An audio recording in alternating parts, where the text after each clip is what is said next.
Good evening to all. We are pleased to welcome back Dr. Amit sir, Associate Professor at Guru Nanak Dev Engineering College, Ludhiana, as our distinguished resource persons for today's first session.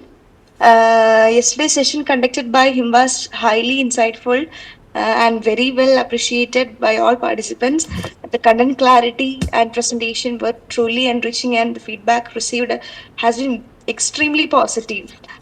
We look forward to another enriching and valuable session today. So, we warmly welcome you once again, sir. Okay. Thank you, Simi ma'am. Thank you, King sir, and the other coordinators and the organization of Saharda College of Engineering.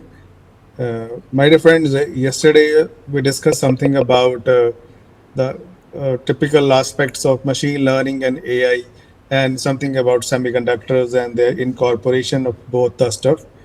The participants are the number is bit less, 55 only. So slowly the people will keep on joining in this platform, because 6 p.m. is a very prime time in our Indian scenario, and the people are working a lot of stuff, and slowly they will start joining. So I will keep the pace of my lecture a bit slow for the first 10 to 15 minutes. Then we will have the pace will be a bit rapid one. So, my dear friends, today the session is about a tool based on machine learning and AI, which we are able to use for many other applications in addition to the theme of our FDP, that is semiconductors.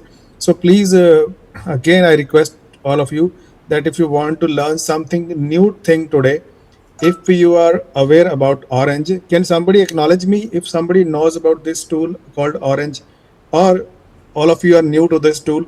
Then I will proceed accordingly. Can someone tell if he or she know about the working of Orange software? New. Okay, Kokila ma'am has said she is new to this. No, Mukti ma'am has also said. So, new one. Okay, it's a good thing. Otherwise, you people might have been feel bored today. So, my dear friends, this tool is not only for semiconductor. This is tool is for many persons. Or yeah, Avinashi, thank you very much for acknowledging my question. So, my dear friends, I'm hoping it is not for the electronics background. So, since this theme is about semiconductors, so I have got to correlate something with electronics also. Rather, I did my PhD in 2014, and at that time I used MATLAB. All of you know about MATLAB framework. And while in 2019, I came to learn about this tool in some of the workshop, which I also attended at some place around 6 to 7 years back. And at that time, I got really fascinated by this tool. And just like the MATLAB is a big framework, this Orange is also a very big framework. And the good thing about Orange is that there are a number of applications which can be used by mechanical engineer, which can be used by computer engineer, which can be used by electrical engineer, which can be used by for the social study, which can be used for the chemistry, which can be used for semiconductors as well. So I hope today lecture is something about every person who is joining, irrespective of their area of expertise. So let us start this session. In between the session, I will be doing some experiments, because this is not a theoretical sort of session. I have to perform some hands-on, and if this FDP was conducted in the offline mode, the things could have been much better. But anyhow, we have to keep the things in mind, and slowly and steadily I will do also small sort of stuff. In the first part of the lecture, I will tell you about the basics of the tool, and then in the second part I will share some application of the tool. I will, in fact, not sharing, I will perform all those things. And please make sure this tool is really going to help you as a guide, or if you are doing PhD, then also it's very useful, because you don't need to do any coding. All the stuff is being done in itself. Yesterday I discussed about machine learning. I didn't discuss any algorithms yesterday. So today we will discuss some algorithm also. We will discuss some classification and clustering of this semiconductors also. I have some MOSFET related data. I have the images of this 2D MOSFETs and 3D MOSFETs, and I will be doing some practical implications. I yesterday attended few for few minutes the lecture of Harpreet sir also, Jatana sir yesterday. He is a pioneer in that field, and he has told you the actual layout of the procedure behind this semiconductors. But my session is entirely software based session. So we will be using the tool for clustering and classification of semiconductors. So the first part of the session will be a basics about Orange, that how will you are people able to use this tool. So let me share you my presentation, and slowly I will perform the experiments also in between the session. You can interrupt me at any point of the time. Okay. So please be attentive and try to learn something. This is not a theoretical session. So you have to be very attentive if you want to learn something, this tool. Is it visible? Somebody please confirm this interface. This is the interface. I have already opened it. Somebody please confirm. Yes, sir. The screen is visible. Okay. Okay.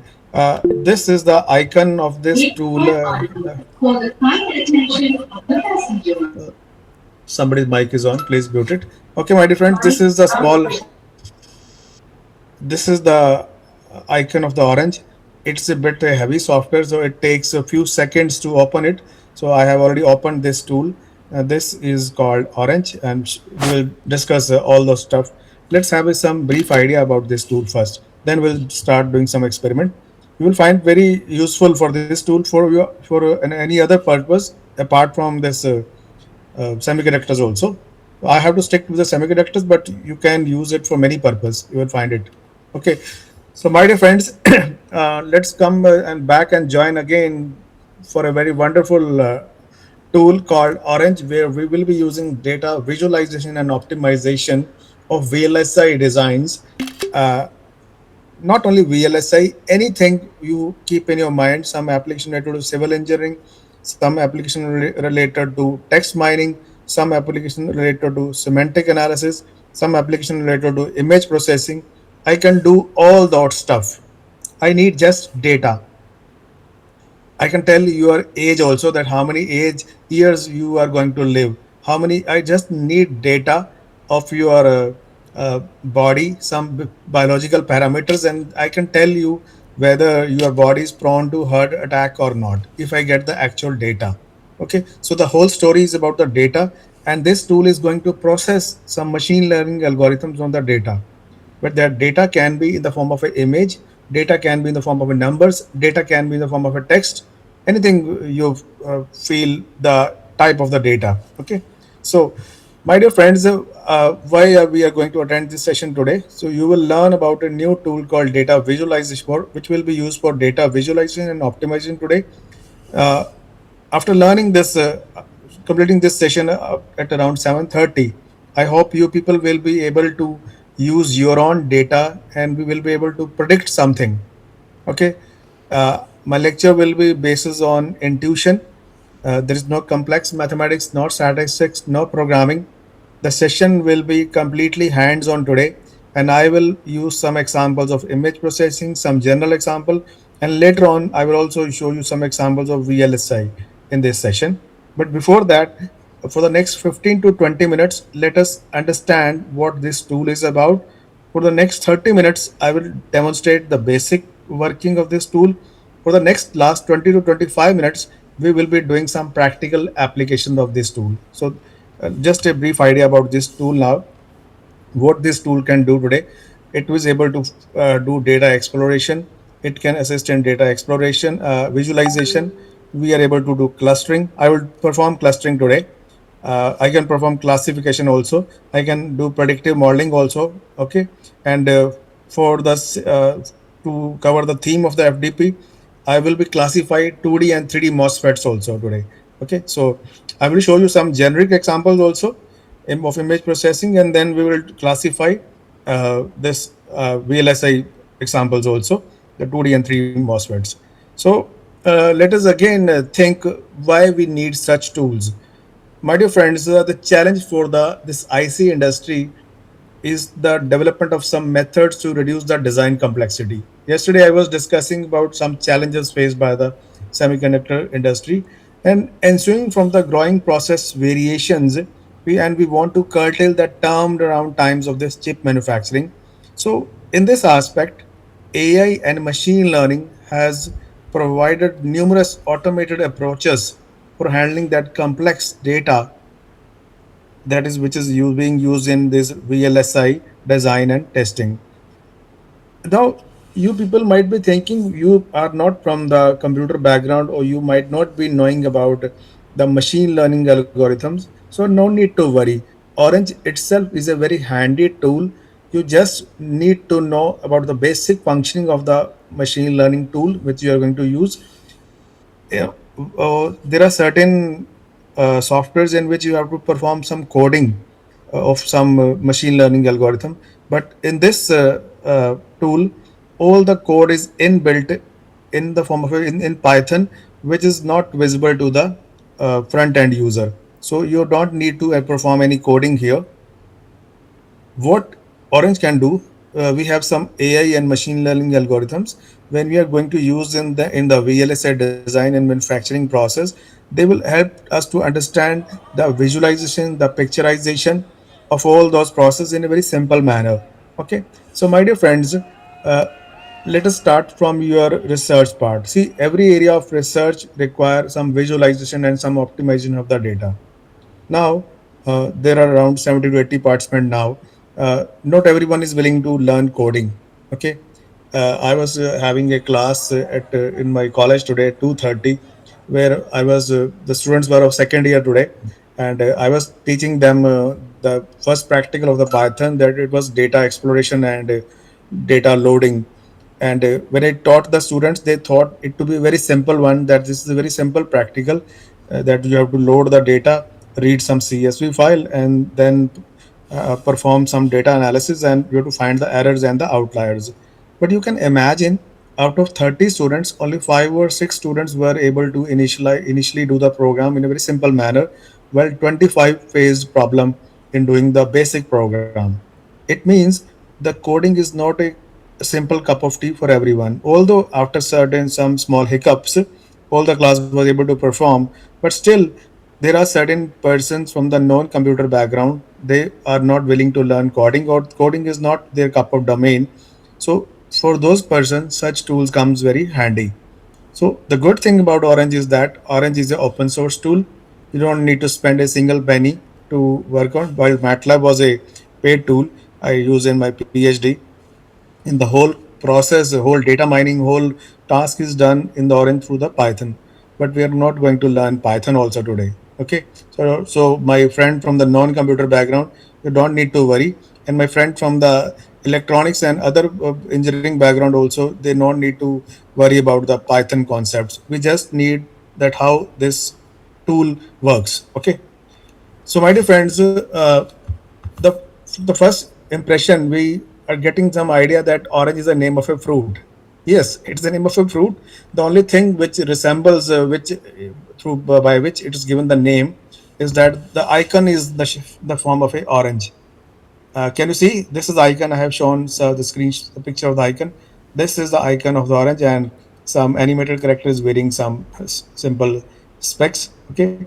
So I'm talking of Orange, which is an open source tool, and this tool can be used for image processing, machine learning, bioinformatics. Number of things I have been using with the help of this tool. Okay, so this tool is for the beginners who want to visualize the patterns, who want to optimize certain data without going how to do the coding. Okay, just few more slides about the theoretical aspect, then we'll start performing the practical also. So what basically is Orange going to use for? Orange can be used for data visualization. You have some data, you can visualize the data. In fact, when I was doing my PhD guide always used to tell me that Amit, try to include maximum graph, maximum tables, maximum visual analysis in your PhD report. At that time, I was able to include only box plot or some other plot, that pie chart. Now, here comes a question to all of you. Can you tell me what type of visual analysis you use in your PhD report or guide your students? I'm taking a break for a few seconds. My question is, what type of the diagrams are available as a researcher? I'm writing the question here. What type of diagrams or visual representation possible for a good research paper? What, according to you? My answer is box plot and pie chart. Can anybody tell other types of diagrams or visual representation which are possible for a good research paper, which we can include to have some good results? Please, somebody reply in the chat box. Rani Singh ji, Aishwarya ma'am, Ambali Joseph ma'am, please reply in the chat box. What type of diagrams or visual representation you people might have done PhD or guiding PhD or doing PhD? What type of visual analysis, visual picturization do you use in your PhD report or in your research paper? Bar plot, Rakesh ji. Pie chart, madam, I have told. So don't copy my. Tell me something new. Or might be you might have used a pie chart. Anybody else? Bar plot, pie chart, anything? Bar plot? Yes, confusion matrix is different, madam. Confusion matrix is for the that we are using at in the last stage of optimization. Okay, Mukti ma'am has told. Mukti ma'am, bar plot is fine. Confusion matrix is something different. ROC curve is a very popular. I was in my PhD.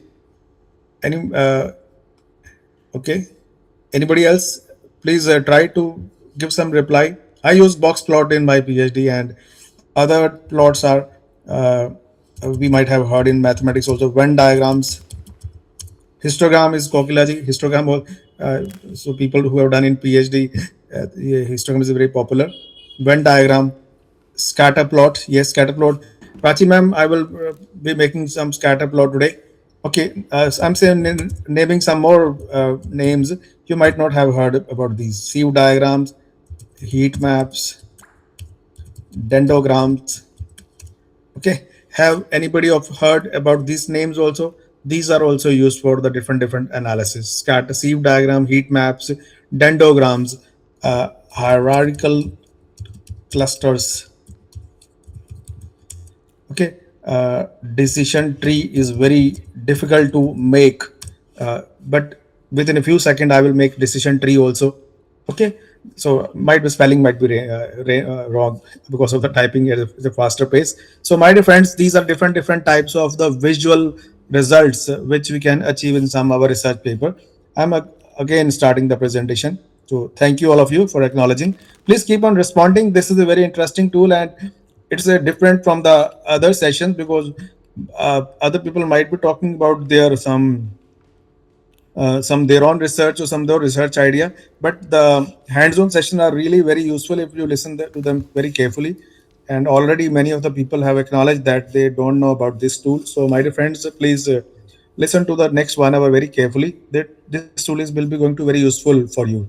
So the components of the orange are called widgets. Let me show you now the orange interface. Please keep on acknowledging me. Somebody acknowledge me through the voice itself. Can you see here? Let me appoint one person as a help for the next few minutes. Uh, who is going to willingly assist me for the next 2-3 minutes, because I'm going to perform some hands-on and I want some sort of acknowledgement that you are able to watch all those things. Somebody please come willingly join with me. Can somebody join? Somebody acknowledge me. Okay, can I request someone?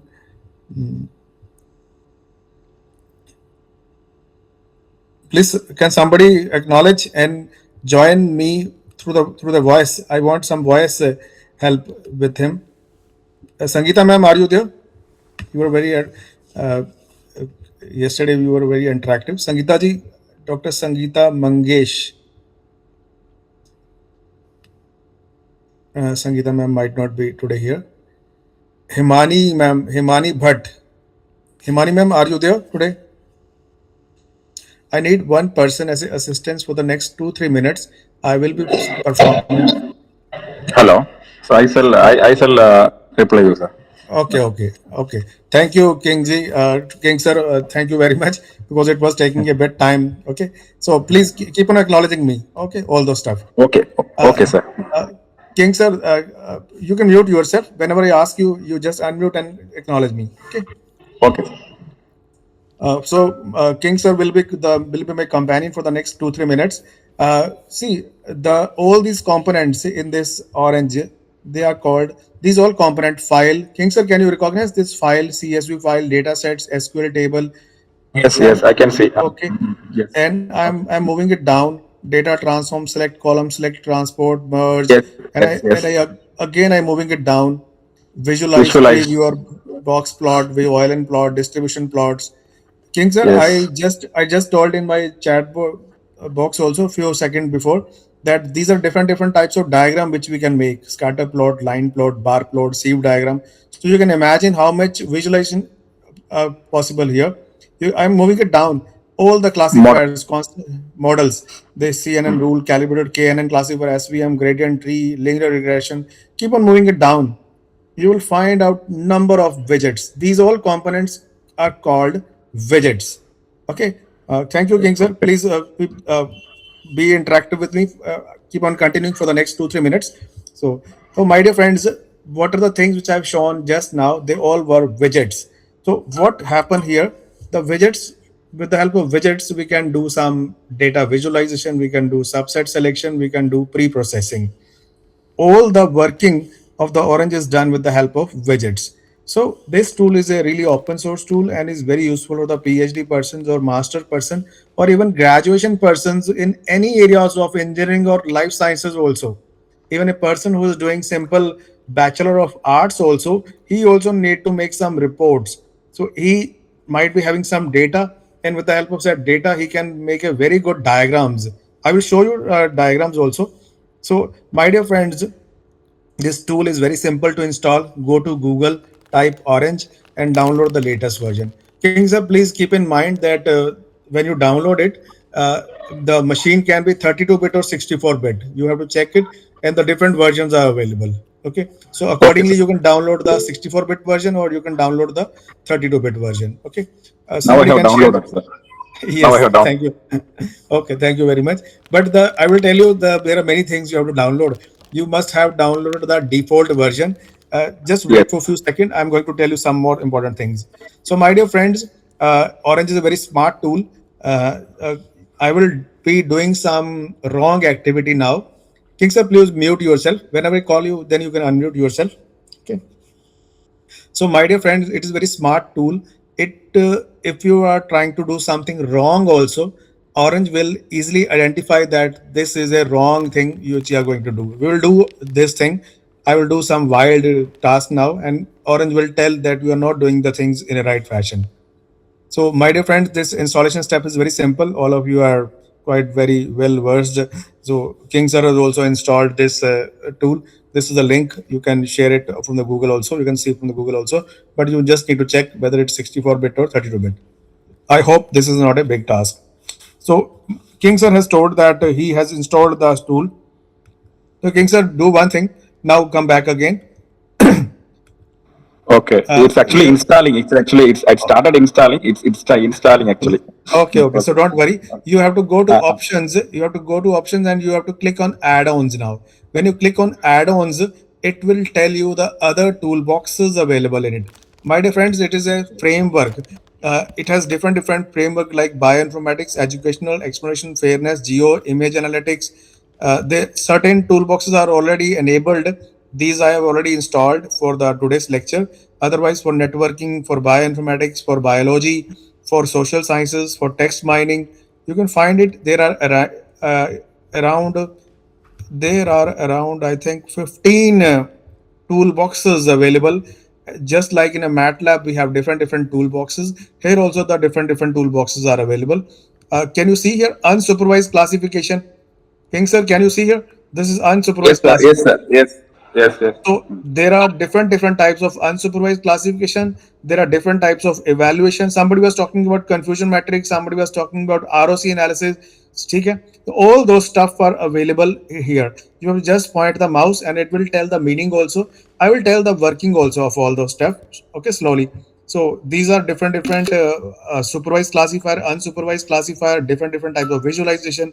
Now, depending upon your interest, you can click on add-ons and you have to click here, and then it will install, and then it will ask to restart the machine. Otherwise, I have might have shown you the. So this is all about the interface of this tool now. So King sir, I'm going to do some experiment now. Okay, sir. Uh, Okay. how I have to do the experiment? I have to. You can just click here and you can drag here. This is the screen where we are going to do the experiment now. I'm going to Okay. click here file. When I click on file, it is going to ask some data here. For simplicity, I am just going to the data, and it is installing this. It has some inbuilt data that is just called hard disease data set. Okay, I have read the Okay. data, and I now I want to see the data. I have to click from the mouse, and I have to attach with another widget. It will take few seconds to load. Uh, Okay. okay. It will now it will fuse. Yeah, Yes. this is another widget called data table. Okay, when I click on the Okay. data table, this is the data which I have got when I selected that in the file. In the file Okay. menu, there are certain inbuilt data sets available. Very important thing about the orange is that you can have the data from some URL also. You can have some data set from the server also. This is the important thing, because whenever we are working on some software, we can import the data from the some server, from URL, from some file, from your laptop, or from some server also. You can upload the data. You can upload the data from some SQL table also. These are different features available for uploading the data. Okay, so what I have done here, I have connected file with the data table, and when I'm clicking the data table, it is telling this complete data. Can you see here? This Yes, I'm I going can see the data. Yes. I'm scrolling it down. I'm Mm. scrolling it down. There are 303 instances. This was one of the project which I made with one of my MTech student, where we predicted the heart disease classification. These are different types of heart attacks biologically. This is the see when a heart attack happens to the person, the his he or she might be having some chest pain. So these are different types of chest pain, and these are biological parameters. We all are engineers by profession, so we are not very familiar with these biological terms. But for us, this is a data, and we want to do some analysis of this data. First, I'm going to show you how the plotting of this data is done. King sir, can you see here? I'm going to Yes, click sir. Yes, sir. file, and I'm going to click the file with this scatter plot now. Now I'm going Yes. to make the scatter plot. Correct. This is a, can you see? This is a scatter plot which is automatically made. The parameters are Yes, sir. Yes. Yes. Yes. Yes. age and static blood pressure. Now, you can mute yourself, sir. In between, I will Okay. keep on asking. Now, my dear friends, this is the diagram of static age versus static blood pressure. If you find this data as a very useful for your report, you can just click on here. This is a save button. King sir, please come again and acknowledge. Are you able to see this button? Play button, Yes, this sir. save button, this small Yes. button. Okay, Yes. you Yes. can Yeah. save. Down. Down. Down. Yes. Yeah, you can name it. You can name it one, and you can save it, and directly you can Okay. paste this page in your PhD report. Now, you can Okay. change the parameters. You can change the parameters. Cholesterol, this is age versus cholesterol. This is age versus fasting blood sugar. It's a constant line. You can show the age versus chest. uh, See now what is happening here. uh, you can see here in some diagrams, in certain cases the diagrams were very zigzag, while in certain cases the diagrams are very constant one. So this, Yes. what is this mean? Can somebody tell what is happening in those data? King sir, can you also tell what is happening in there were certain diagrams which were highly zigzag one. There were certain diagrams where the result were very constant. I'm stopping the presentation for a few seconds. I want the reply of this question. If you are watching the presentation very carefully, there were certain parameters in which the diagram were very zigzag. The parameters were scattered around the whole that screen, while in certain there were lines were very constant. What does this signify in terms of machine learning? Let me tell you. You can see here. King sir, can you on your camera now, if it's possible? I want to do one experiment with you. Camera. Oh, so 1 minute. Okay.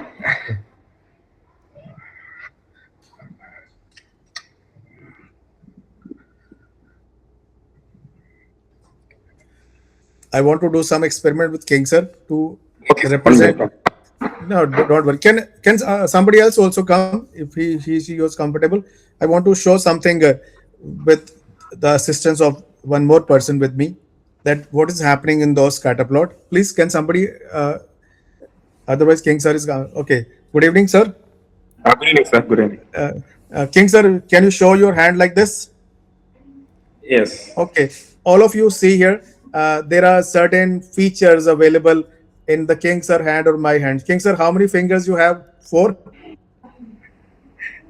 Five, I'm five. having five fingers. I'm also having five fingers. But can you tell me the what is the difference between your hand and my hand? Can you can somebody tell what is the difference? What are the similarities between King Sir hand and my hand? The color might be different, these lines might be different, the blood group might be different, but the similarity is we might be having both the hand size might be more or less equal, and the we are having one thumb, we are having four fingers. King sir, thank you once again. You can switch off the camera. So, my dear friends, this is what we tell about that feature selection and feature extraction. There might be certain features which are very constant for the age versus static blood pressure, or in male and female also. In that cases, the diagram is constant one. While in certain cases, the features are very zigzag. That means there is a significant difference between these two features. So this is all about feature selection and feature classification. So I told you about the scatter plot. In a similar manner, I'm going to plot some other diagrams. You can just see once again. I'm clicking on file and I'm clicking on now distribution plots. This is the distribution plot. From this diagram, it is easily telling that this is the frequency versus age. This is a chest pain. How much for the asymptomatic? These are the The types of presentation the. is not viewing. Presentation. Okay, okay. Sorry. I actually I get a bit fast because I forgot to share it. Okay, sorry. Okay, please keep on telling me because I am shifting all this stuff once between this presentation and uh, this. Okay. So, my dear friends, I'm going to now make some other plots also. We will find out something useful from these also. I'm going to click file with a now distribution plots, and I'm clicking on distribution plots. Can you see here? It is a King sir. These are types of different heart attacks. A, Okay. asymptomatic, a typical angina, non-angina, or typical angina.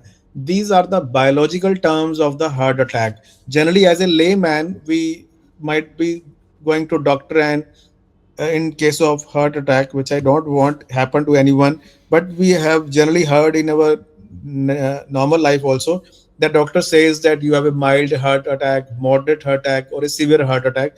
So they are the terminology for the of the doctors for a layman, but in the biological terms, these are the uh, uh, biological names of those types of the heart attack. So you can tell that asymptomatic, the chances are more, while atypical angina, it can come up to the age of 40, while for non-anginal, it comes to the age of 60, while a typical angina, which is a normal heart attack or some sort of acidity only, uh, it is it can come up to the age of 20 only. So when you're clicking on some mouse is also pointed here, it tells you the range also that this is a non-anginal where the chances are 28%.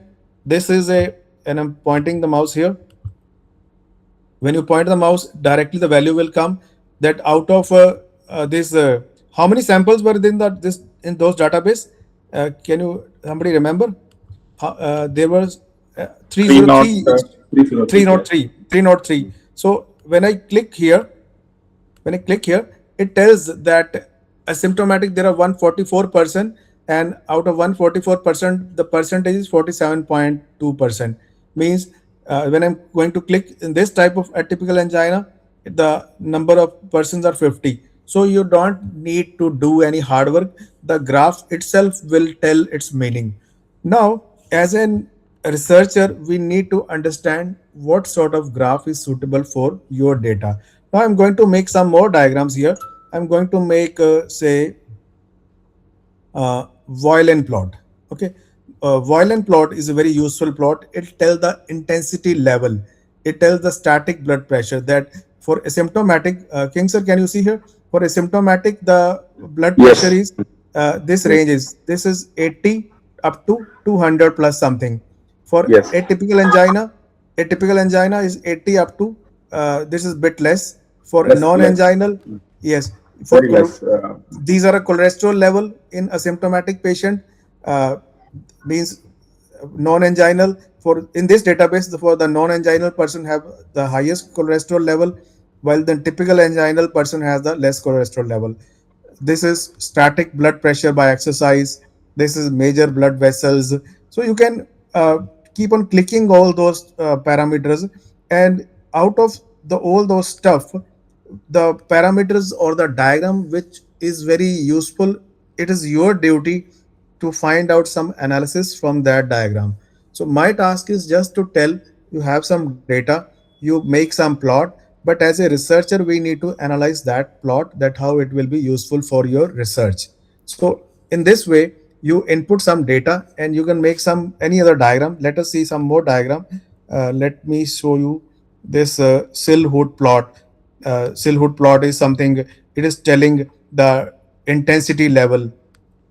It is telling that it is telling the range of these levels. Now you have to understand that when I scroll it, it is the all the four features are being shown in one diagram itself. Now it is your duty to understand what is cell hood plot and how the data is being reflected in your research work if the cell hood plot is being used. Not all diagrams are useful for all type of research, or sometimes some good analysis is made by some scatter plot, or good analysis is made by violin plot. You can point the mouse here and it will tell that what is violin plot, what is distribution plot, what is cell hood plot. And you can save this diagram. We can save also. We can for saving this orange data, the extension name is OWS. Okay, King sir, can you see here? The extension name is Yes, OWS. sir. Yes. Okay. Yes. Okay. So, King sir, thank you very much for being with me for the last 5 to 7 minutes. You can bit relax now. Now, I want somebody else to assist me for the next 5 minutes. Can somebody please come and willingly? So, we will be doing some more experiment now. Please, somebody acknowledge, because this is going to be very interesting one. Now we are going to do prediction now. Later at 7 p.m. we'll start with semiconductors, because otherwise you people will not be customized if I start directly semiconductors. Can somebody please come fast? Somebody acknowledge me. I want somebody's help for the next 5 minutes with me. uh, Kokila ma'am, are you asking can we use this tool for video? No, input can be only image, text, some sort of data only. Video I have not seen till now. Okay, please somebody acknowledge. Can somebody come for the next 5 minutes with me? It seems either you have got tired or voice audible.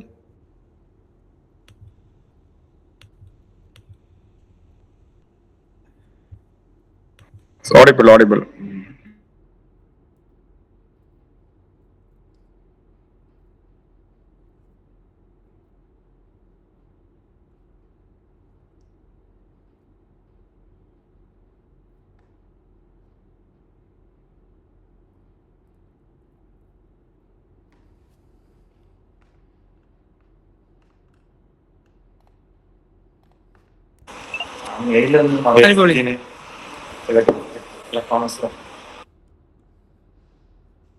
Amit sir,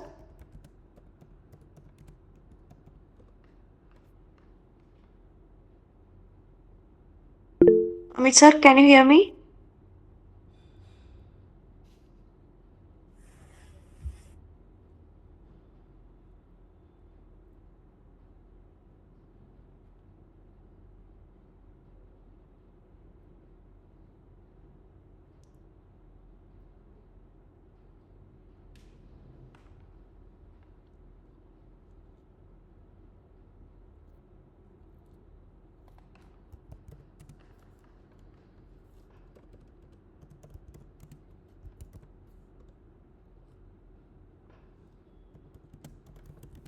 Everyone, please wait. Sir will join shortly.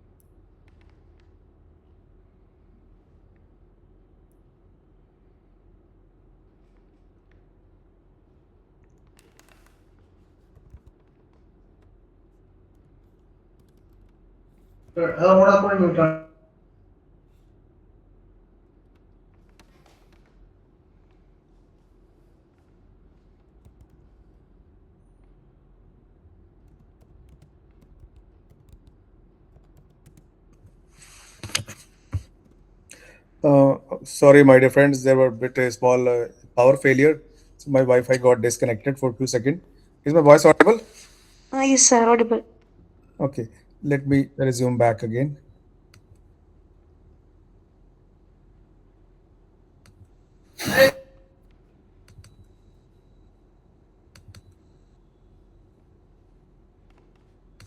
So, my dear friends, we were doing something about the picturization of the data sets using Orange now. Now, let us do some more experiment now. Can somebody come for the next 5 minutes? Please hurry up, and I want some sort of acknowledgement from your end because I need one person as partner now for next 5 minutes with me. I'm going to do one experiment on image processing. Then I will be coming to the VLSA part after that. Okay, please somebody acknowledge me. I need one person as a partner with me. Ambali Joseph, ma'am, can you assist me for the next? Sangeeta, ma'am, thank you very much. Sangeeta, ma'am, you have to speak then. I don't need the help of the chat box. Okay, please acknowledge. Is your voice audible? Yes, sir. Yes. Okay, Sangeeta ma'am, you have been very interactive yesterday also, and you helped me today once again. So I'm thankful again. So Sangeeta ma'am, we will be doing one experiment now. For that purpose, have you seen these all widgets? Okay. So my dear friends, these there are around 500 widgets in those all uh, complete software. Sangeeta ma'am, can you see here? There are many widgets. Sangeeta ma'am, please acknowledge.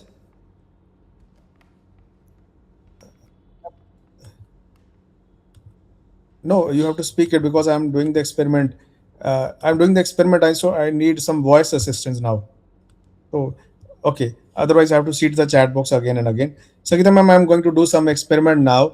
I'm going to do some image processing. Then we will come to the that semiconductor part. Now, what we have to do here, we have to click on this widget called import images. This is a bit a different widget. So you can see the all the widgets here. Widgets are these all the machine learning and supervised and non unsupervised classifiers are readily available here. At the end of my session, I will tell you how you can use all these classifiers in your work. You speak any name like neural network, curve fitting, ADA boost, linear regression, naive bias, each and every machine learning algorithm is being uh, stored here. You just need to know how it is being working. Okay, so I'm going to do this import images widget now. I'm going to load some images. I will load the images of MOSFET later on. I have load the now animal images here. So this is a very wonderful example, which I'm going to do now. I'm going to connect it with another widget called Image Viewer, through which I want to see the images. Sangeeta ma'am, please acknowledge. Are you able to see these pictures of the animals? Ma'am, please respond. I'm not able to see the chat box again and again. Okay, Randeep. I do. Okay, okay, okay. Randeep ma'am, will you acknowledge for the next 5 minutes with me? Or if Sangeeta ma'am is not available, Sangeeta ma'am, please acknowledge through voice. Yes, I do. Okay, okay. Thank you, thank you. Okay, so my dear friends, this is the image viewer. There are different types of animals available here, and these all animals are belonging to the different category. Say, this calf belongs to the cow category. This is calf. This is also cow category. And where is another? And this ox is also cow category. Okay. And let us see some other category. Say we can have this duck category. Duck and duckling, they are also same category. Goose is also of same category. And this turkey is also of same category. Rooster is also of same category. While computer don't know all those stuff, we are going to perform machine learning on these all stuff now. So what we are going to do now, Sangeeta ma'am, I'm going to click with another widget called data table now. See, it will take few seconds to load it. Sometimes the computer get hang also in between. Yeah, data table. I'm going to click here with the data table. Data table. Ma'am, can you see here? Oh, there are certain metadata available about this. Yes, I am able to see. Now, my question is you only to ma'am that can you do some analysis from this data? Can we do some classification or clustering of the animals? Till now, you might have thought what we are going to do. I have loaded the images of the 20 animals, out of which some belong to dog category, some belong to cat category, some belong to cow category. Computer understand only images. Computer doesn't know, okay, machine learning doesn't know to which category they do belong. So we will be doing clustering here with the help of orange. But initially you have seen this data. Ma'am, can you tell what is this data useful for from analysis, or we do need to do something else also? Yes or no? We need to normalize the data first. Exactly. We need to normalize also. We need to find the features also. Some more features, because this is just a metadata in which size, width, and height is not very significant. So, ma'am, for that purpose, what I'm going to do, I'm going to connect the import images with a widget called image embedding. Watch it very carefully. It will run very fast. Sangeeta ma'am, just acknowledge me when I'm clicking to this widget called image embedding. Yeah, got it. Yeah, have you seen 0% to 100%? Yeah, yeah, yeah. It got within no time. It is Yeah, completed. exactly. I want the why I was asking you my for my help, because I want everybody to see 0 to 100%. My dear friends, this image embedding has a artificial neural networks processing installed in this widget itself. Now, Sangeeta ma'am, I'm going to click image embedding widget with another again data table. Now this is the data table which you have seen just prior. Now this, see this data table. Can you see, ma'am? These are the different features which I have Yes, received.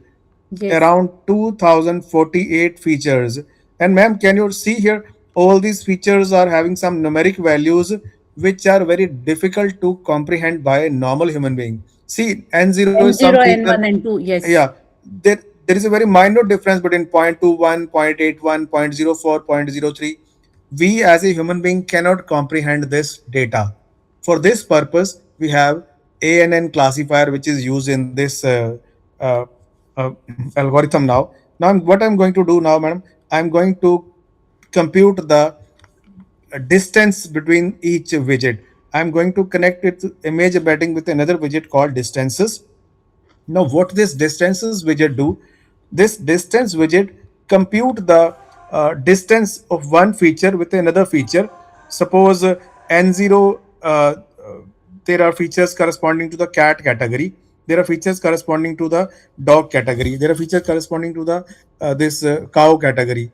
So, computer, what that machine learning algorithm will do through with the help of distance widget, it will compute the distances, minute distances, and those distances which are equal, they will come in one category. Those distances which are having different, or say in cat category, the distance is zero point 0.1, suppose, while in dog category the distance is zero point 0.2, while in cow category the features distance for N0 is zero point 0.5.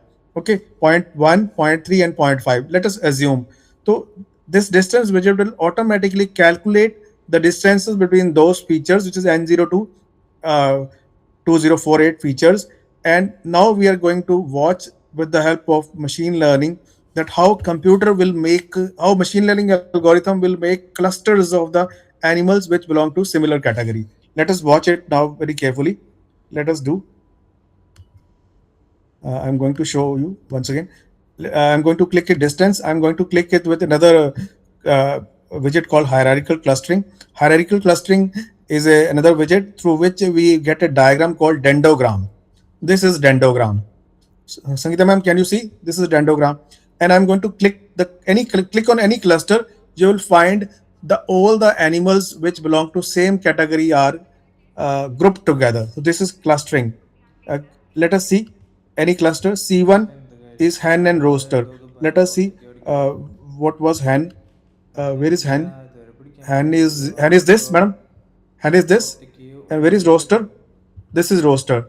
They both visually also they both are similar to each other. Let us see some other cluster. Let us see some other cluster. We can say this Mika and ox. Milka and ox. Let us see once again. Where is Milka? This is Milka. Milka. And where is ox? This is ox. It has certain blue patches. It has certain brown patches. The computer has made similarity between Mika and no, sorry, ox. Where is ox? Ox. This is ox. This is a it is made cluster with this Milka and ox. Let us see some other also. Let us see this duck and goose. Duck and goose are also they belong to same category. Where is duck? This is duck. It has a pointed beak, and this is goose. It has also again a pointed beak. So my dear friends, have you seen this is a clustering of the algorithm? Computer doesn't know that to which category these animals belong. I'm stopping the presentation for a few seconds. I want to discuss this algorithm. So computer doesn't know, the machine learning algorithm doesn't know to which category these animals belong. So with the help of the ANN classifier, which is stored in the image embedding widget, it has computed the distances, features of all the components, and with the help of the distance matrix, it has readily computed the clusters of those animals. Now you can do one thing. You can go to your you might be having pet at your home, click his picture and store in this algorithm in this database.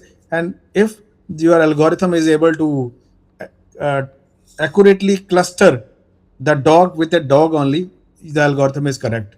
Otherwise, the accuracy might be less one. So never a time 100% accuracy is achieved. So this was something I want to discuss about the image processing happening in the orange. Let me show you once again some other things we are going to do now. So, my dear Sangeeta ma'am, thank you very much for being with me. I hope you got the idea of this whole concept which I discussed.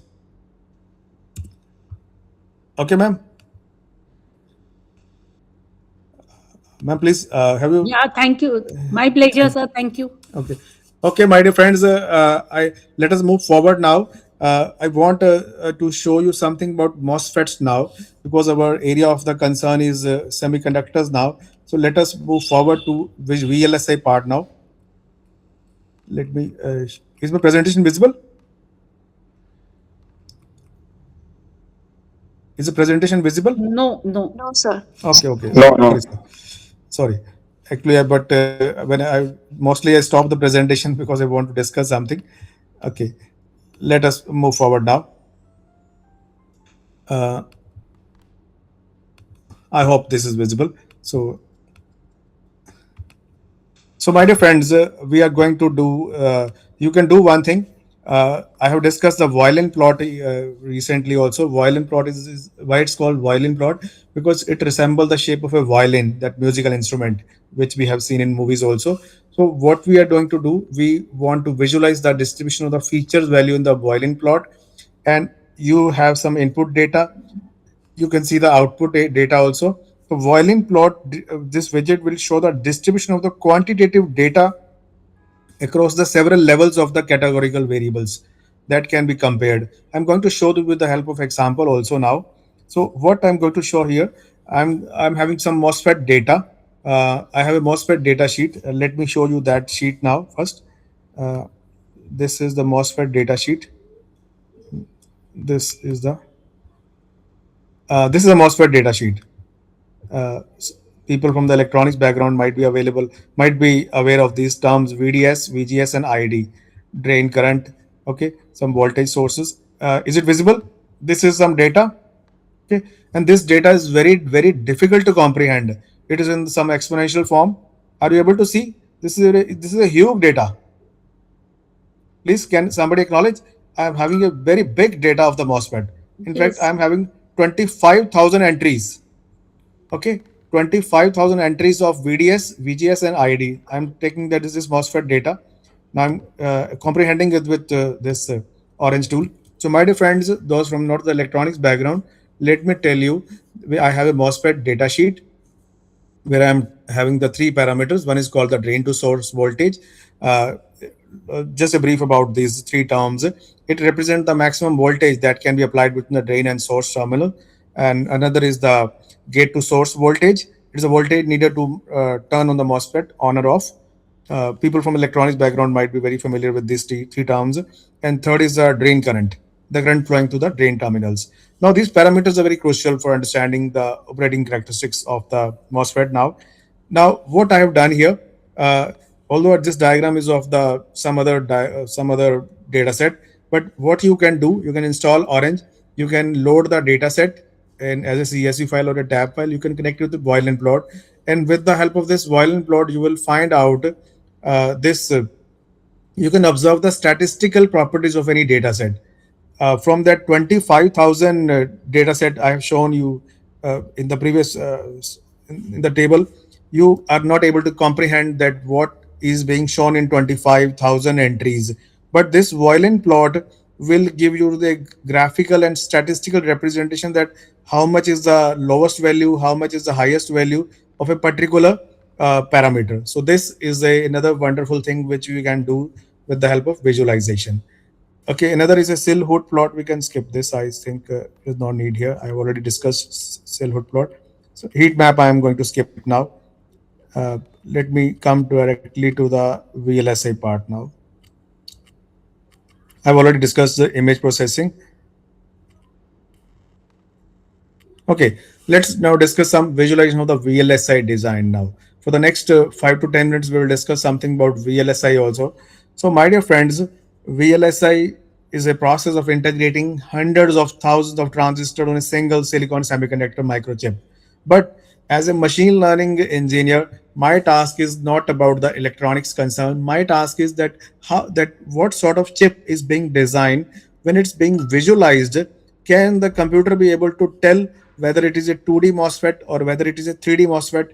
Yes, with the help of tools like Orange and with the help of some machine learning algorithm, which I'm going just telling the simple ones algorithm.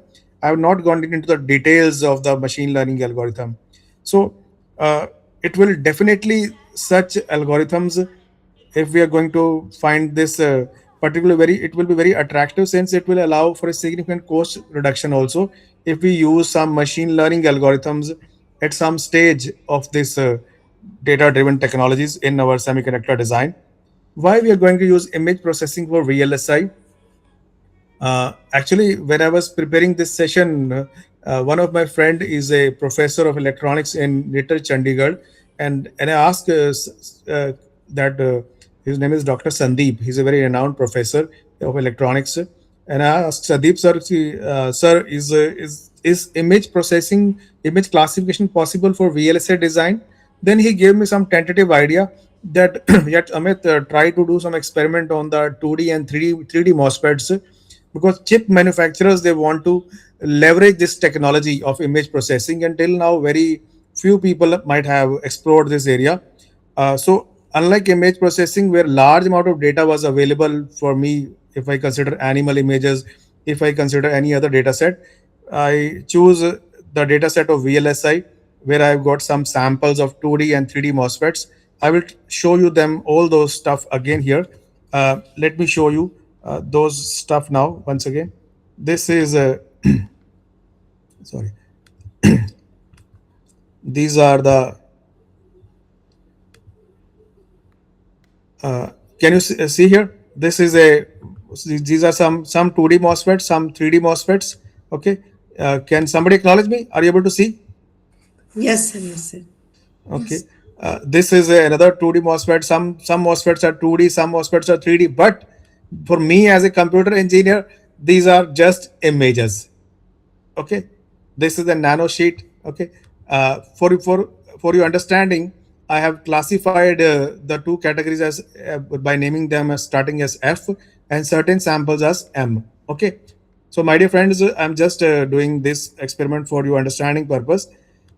What I'm going to do now, I have taken one problem here. In this problem, I have used 2D MOSFETs and 3D MOSFETs. Now, 2D and 3D MOSFETs, there are type of the FETs with some key differences between the geometry of the channel region. Now, 2D MOSFETs, as the name itself reflects its meaning, they are having a planar, flat channel if you visualize this image. While for 3D MOSFETs like fin FETs, they have a channel that protrudes from the surface, often in a fin-like shape. Okay. Now this difference in the structures impact performance and scalabilities. While 3D MOSFETs have some other offering advantages in controlling some current flow and reducing the channel effects. These are some technical aspects which we are not going to discuss here. Our concern is whether machine learning algorithms are able to recognize 2D and 3D MOSFETs, and the results were very outstanding when I did this experiment while I was capturing this data set. Let me tell you the difference between 2D and 3D MOSFET. 2D MOSFETs are planar MOSFETs. The structure, the channel, source, and the drain, they all are on the same plane. These are features related to the 2D MOSFETs. The gate control of the channel is very limited. Uh, they are fabricated using the planar technology, and they are also used in power converters, audio amplifiers, and microprocessors. People from electronic background might be very familiar with these terms. Coming to the 3D MOSFETs, these channels form a fin-like structure with gates surrounding on the multiple sides. Okay, we want to visualize these 2D MOSFETs and 3D MOSFETs with the help of some machine learning algorithm now. And since you have seen the images of the animals, they were having quite sharp features. The hen was having a pointed beak, and the rooster was also having a pointed beak. The ox and the milka cow, they were having patterns. So do you find that such things can happen in VLSI also? Yes, my dear friends, when I did this experiment, the out results were very outstanding. But the thing was that I took only a small data set. Even if the data set is very high, I hope the accuracy might have been bit less. But for the understanding purpose, what I did here, I took some pictures of the 2D MOSFETs and renamed them as F1 to F7. And then I took some images of 3D MOSFETs and then renamed them as M1 to M7. I will show you all those things again. Please be with me for the next few minutes. Can somebody come for the assistance again? We are going to do some experiment again. For the next 5 minutes, we are going to do some experiment on the experiment is more or less same like the previous one, so you can bit relax now. Let me show you experiment now. Or if some, yes, somebody want to come? Divya ma'am, please mute yourself. Thank you, ma'am. Actually, in online mode, some small disturbance also creates a big noise. Divya ma'am, please mute yourself if you are not responding to my request. Thank you, ma'am. Okay, my dear friends, let us do this experiment now on MOSFETs now. There are different widgets. You can explore them. You can just click on the mouse and you can find very usefulness from these widgets. If any of my friend want to do any work on machine learning algorithms, you just click on that particular machine learning algorithm. It will perform the task. I will perform certain some machine learning task also shortly. I will perform some confusion matrix and ROC curve also. Let me do this experiment first. Okay. Actually, generally, I take a full day workshop of Orange, in which I discuss many tools, many widgets together. But this is a short period of 1.5 hours, so I have to stick to something significant only. So what I'm going to do, again, I'm going to click import images, and I'm choosing the MOSFET data now. I'm going to click it with image viewer again. In this image viewer, again, we are having all the MOSFETs. F1, they belong to the 2D category. M1 belong to the 3D category. For a computer, it is not easy to comprehend the difference between 2D and 3D because computer understand only numbers. So again, we will be doing all those stuff we are going to connect images with the image embedding. When we are going to click, have you seen? Somebody have seen it? It performed that classification in a very few seconds. See once again. Sangeeta ma'am, please acknowledge once again. You might be watching again here. Image embedding 0 to 100%. It happened in few seconds. Have somebody seen again? I'm going to click image embedding with again with distance widget, and I'm going to click distance widget with the hierarchical clustering. Sorry, can see these all are very accurately clustered. M1, M2, M5, M6, M3, M4, F1, F5, F6 means those pictures which were for, suppose if you're doing some experiment and at some experimentation stage you want to visualize the picturization of some VLSI design, this circuit, this algorithm can efficiently tell all those stuff to which category does it belong, whether it belong to 2D or whether it belong to 3D.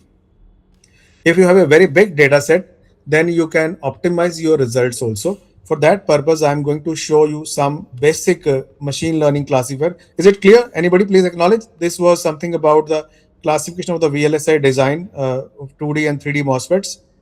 Okay, so let us move forward now. I want to show you this is a experiment for this is a very important thing. For the next 5 minutes, I'm going to show you this basic experimental set for some common classifiers. So my dear friends, in your PhD work, you might be using confusion matrix, ROC curve, area under curve, all those things. This is a very, very important, very, very useful widgets. We can explore them. Let us see KNN classifier. I'm going to show you KNN classifier here. Let us take the KNN classifier here. I'm going to take data again. We can have some input data of the hard disks.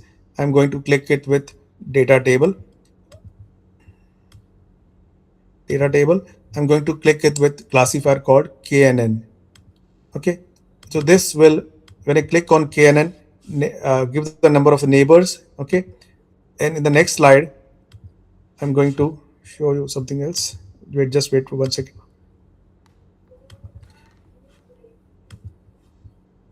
KNN A1 prediction.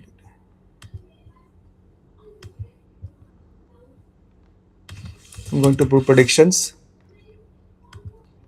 I'm going to connect with it with another classifier, linear regression. I think linear regression is my slide because I've done the previous practice also, linear projection.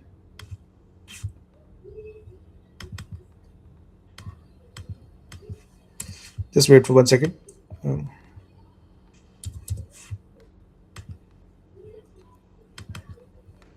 I think this was not working efficiently. There might be some error here. I'm sorry, there might be some error in this experiment because sometimes the experiment doesn't work well. Let me show you some other experiment. Let me show you. Okay, let us do thing. We will do random forest classification. This works very well.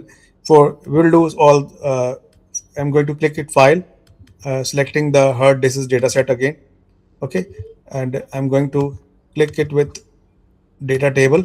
I'm going to see the data table again. We have a data table. I'm going to click it with another classifier called random forest classifier. You can use your own data. You can have some data of the VLSI also. This is random forest classifier. Then I'm going to click it with test and score widget. Test and score. Let me complete this. Then I will explain all those things. Connecting with confusion matrix. Connecting with predictions. Okay. Yes. This completes. So my dear friends, are you able to see this? We are going to use random forest classifier and we are going to use test and score. Okay. And finally, we are going to see the why it's not happening something. There might be some error here. I'm sorry, it's not working because it should have been worked very efficiently.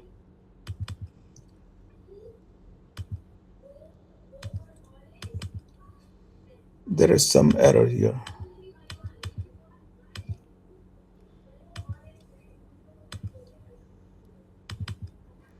There is some error here happening here because Orange is basically a server-based program software. I'm sorry, it's not giving the exact output because we need certain. I have practiced yesterday. Let me show you. This was the output here. Uh, I'm maximizing once again. So this was the output here. For a random forest, it could have given the area under curve, the CA, the F1 precision and recall. I'm very surprised that why it's not happening. There might be some certain error in my PC or some issue in my data set also.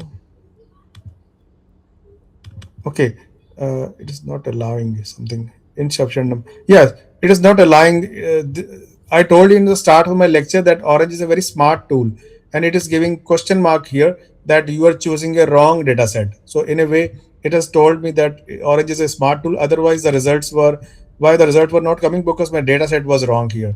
In my experiment when I performed earlier, I might have choose some other data set. So let us move forward now. This is something but logistic regression. I will share the slides also with King sir. This is how we perform logistic regression. Uh, you can do one experiment for your students also. You can have a comparative analysis of some all the different types of classifiers, and you can do the testing and score validation also. Let me perform this. I want to perform this. Why the error was there? Because I'm not bit satisfied. There is something wrong happening here. Let me click here. Let me click with the data table.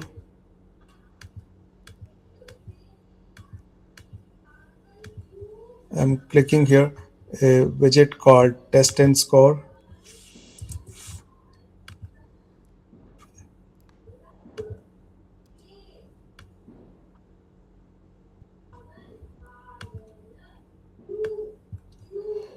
I'm going to click with file here. I'm going to click the SVM classifier. I'm going to click yes. I hope it will work now. I'm going to click with naive bias. I'm going to click with say now anything else which I forgot till now. Logistic regression.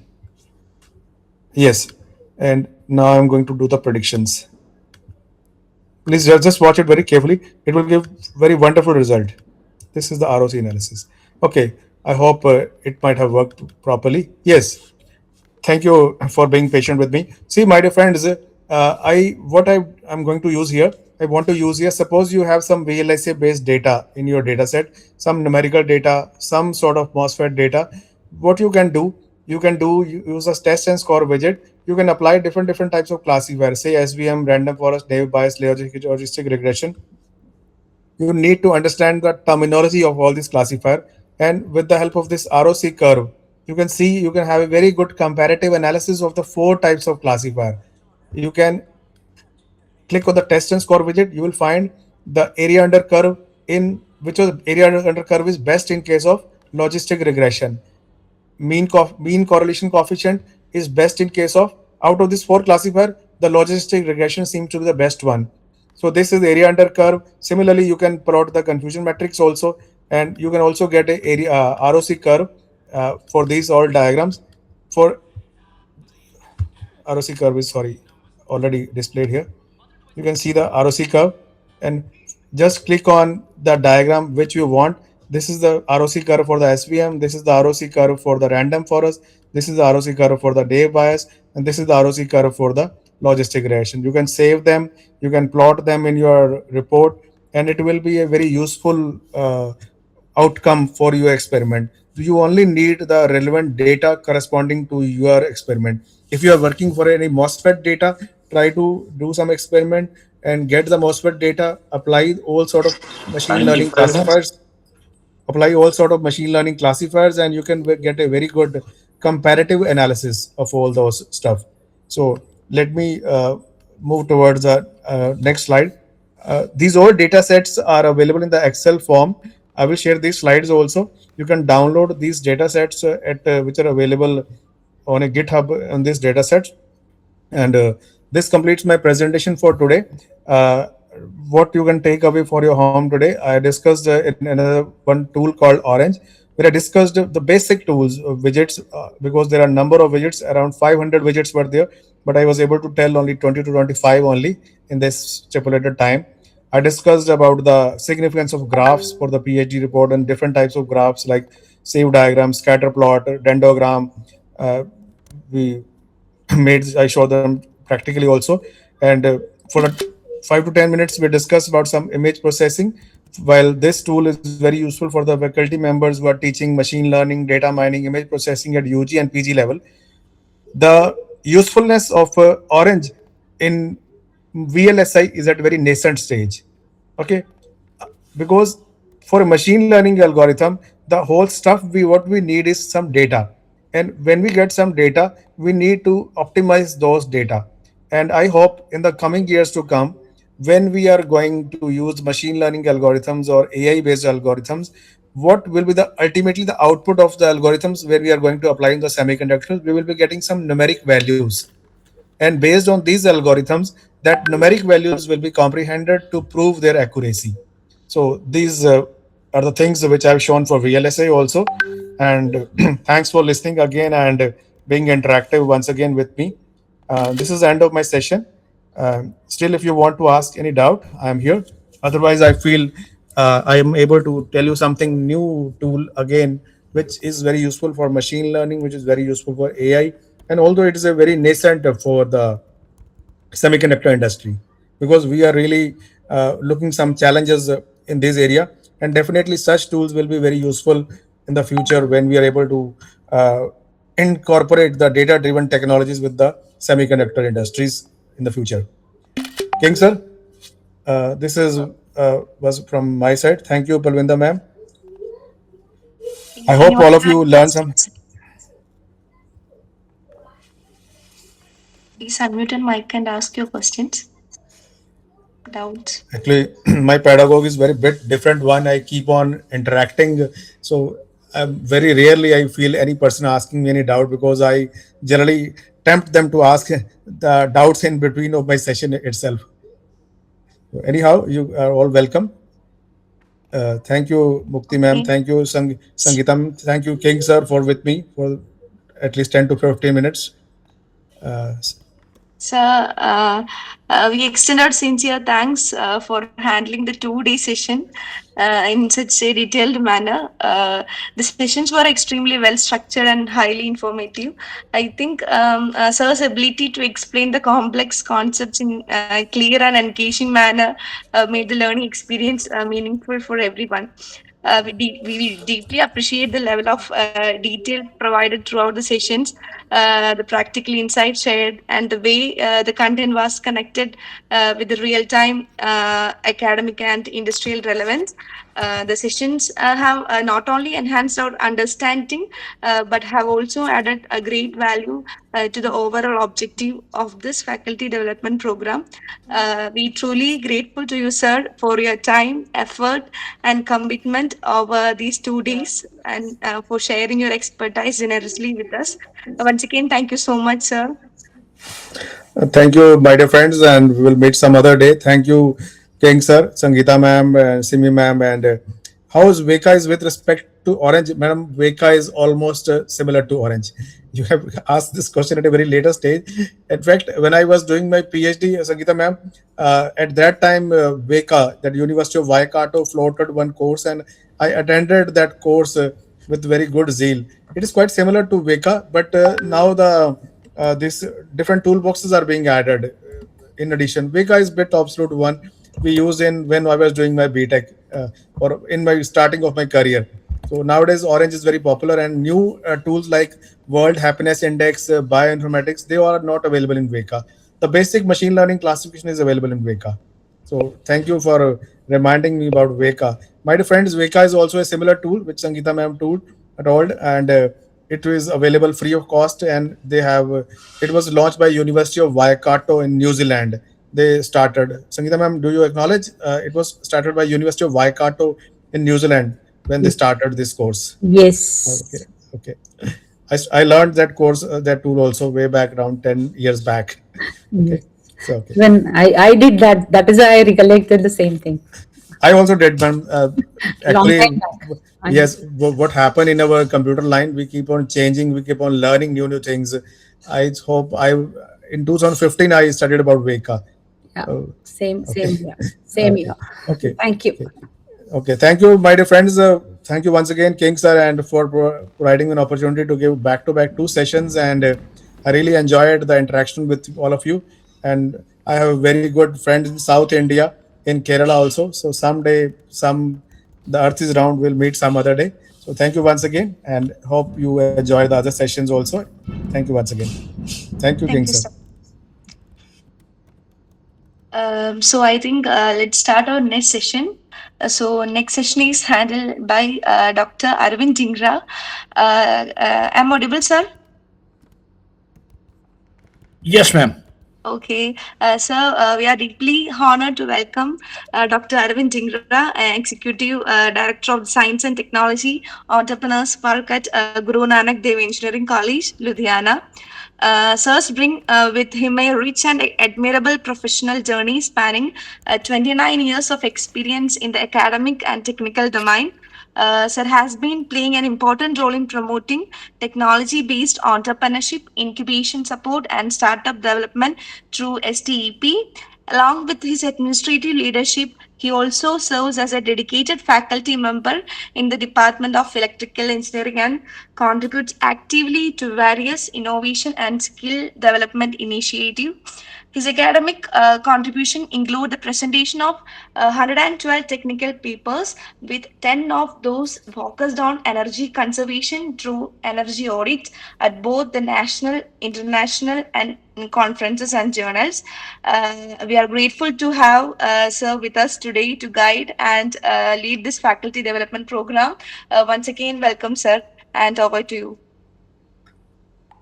Thank you, ma'am. And it's really nice to be interacting with you all today. Thanks to Dr. King and Ma'am Simi for that nice introduction. And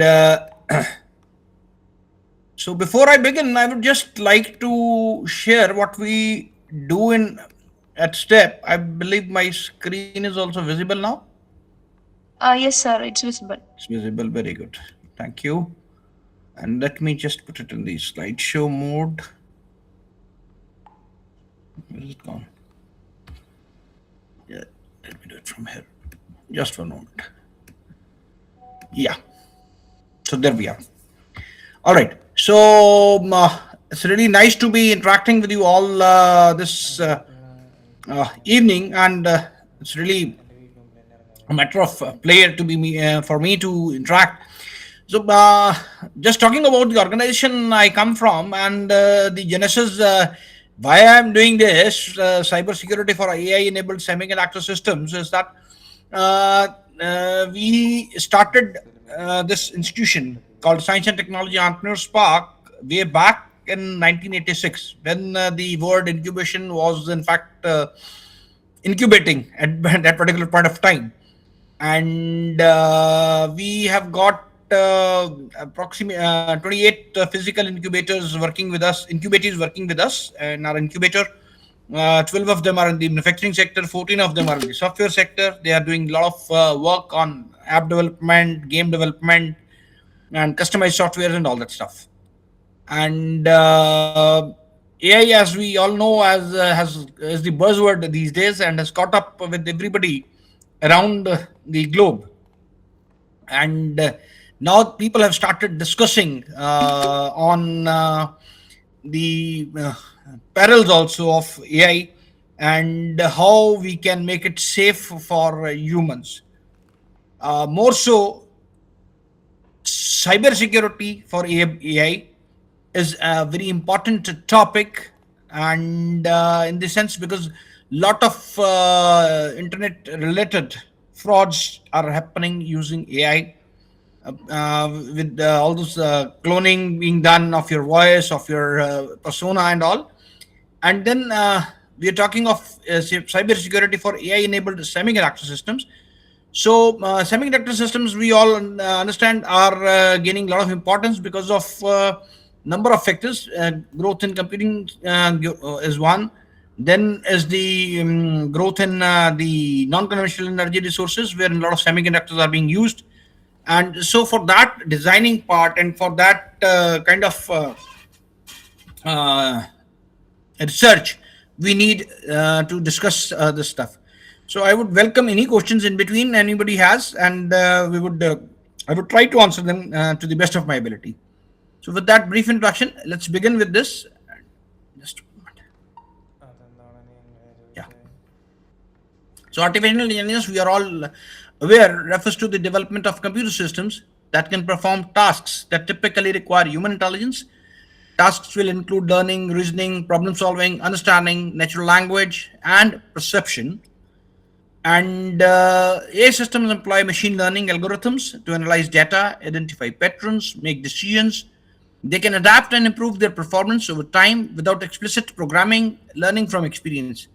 You do not have to do repeated tasks, we understand that way, which are monotonous, which are somebody is into forced to do that. But again, the machines can do it very well. And then AI finds diverse applications ranging from speech recognition and image processing to autonomous vehicles and strategic game playing. It encompasses both narrow AI designed for specific tasks and general AI aiming to replicate human cognitive abilities across a broad range of activities. Uh, we have all read that one joke was going around. Somebody in near future would call up a pizza shop, and he would try to ask order a pizza, and the operator on the other side, which is obviously a machine, will tell him all his details when he ordered the last pizza, what is his liking for the pizza, what are his parameters, and all that stuff. So it's really sometimes your information is at stake in that case. So understanding the AI in cybersecurity, the integration of artificial intelligence in cybersecurity represents a dynamic shift in how organizations defend against evolving threats. AI is employed to enhance detection, response, and prevention capabilities. We have threat detection. AI algorithms analyze vast amounts of data to identify patterns indicative of cyber threats. Machine learning models can detect anomalies, helping to identify previously unknown threats. For example, when Truecaller on your phone tells you that this is a spam call, it's some kind of AI working behind it. Behavioral analysis, AI enables the monitoring of user and system behavior, allowing for identification of deviations from normal patterns. This proactive approach enhances the ability to spot potential threats before they escalate. Then automation and response. AI-driven automation streamlines incident response by quickly analyzing and categorizing security incidents. Automated responses can be triggered for immediate mitigation, reducing the response time to cyber threats. Uh, Adaptive security measures. AI systems continuously learn from new data, adapting to emerging threats and evolving attack techniques. This ability is crucial in addressing the dynamic nature of cybersecurity threats. User authentication. AI plays a role in enhancing user authentication by implementing multi-factor authentication and biometric recognition, reducing the risk of unauthorized access. All these things, what we are seeing here, are basically based on the data or the behavior which has happened, and machine has learned from that data. Then very important is the malware detection. AI powered systems excel in identifying sophisticated malware by analyzing code patterns and behaviors. This capability improves the identification of malicious software, including those leveraging AI themselves. Also, AI is in predictive analysis. It enables predictive analysis, forecasting potential threats based on historical data and current trends. This helps organizations proactively strengthen their defenses against the future cyber attacks.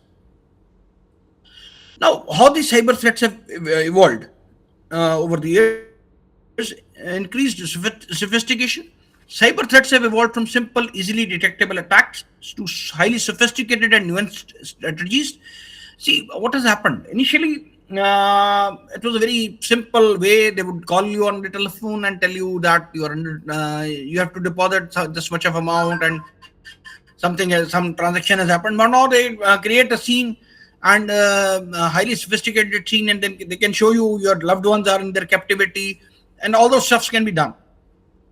And they can imitate the voice and all. Attackers now employ advanced techniques, making it challenging for traditional security measures to keep up.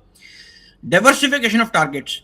Earlier, the targets were only people who were vulnerable or who were ultra rich, from where they could expect money. Now everybody is in the same net.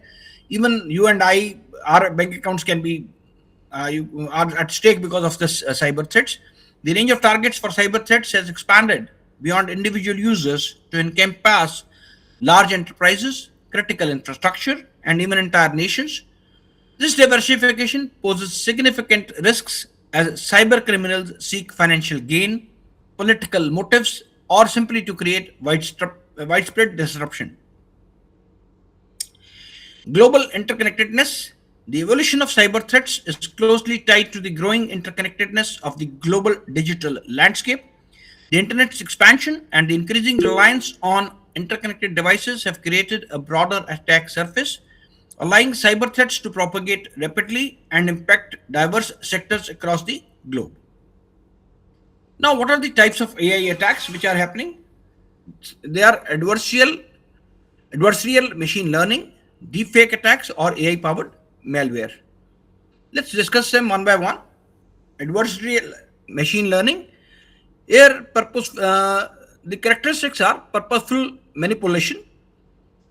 Adversarial machine learning involves attackers purposefully manipulating input data to deceive machine learning models, like imitating your voice, imitating your persona, or imitating your styles.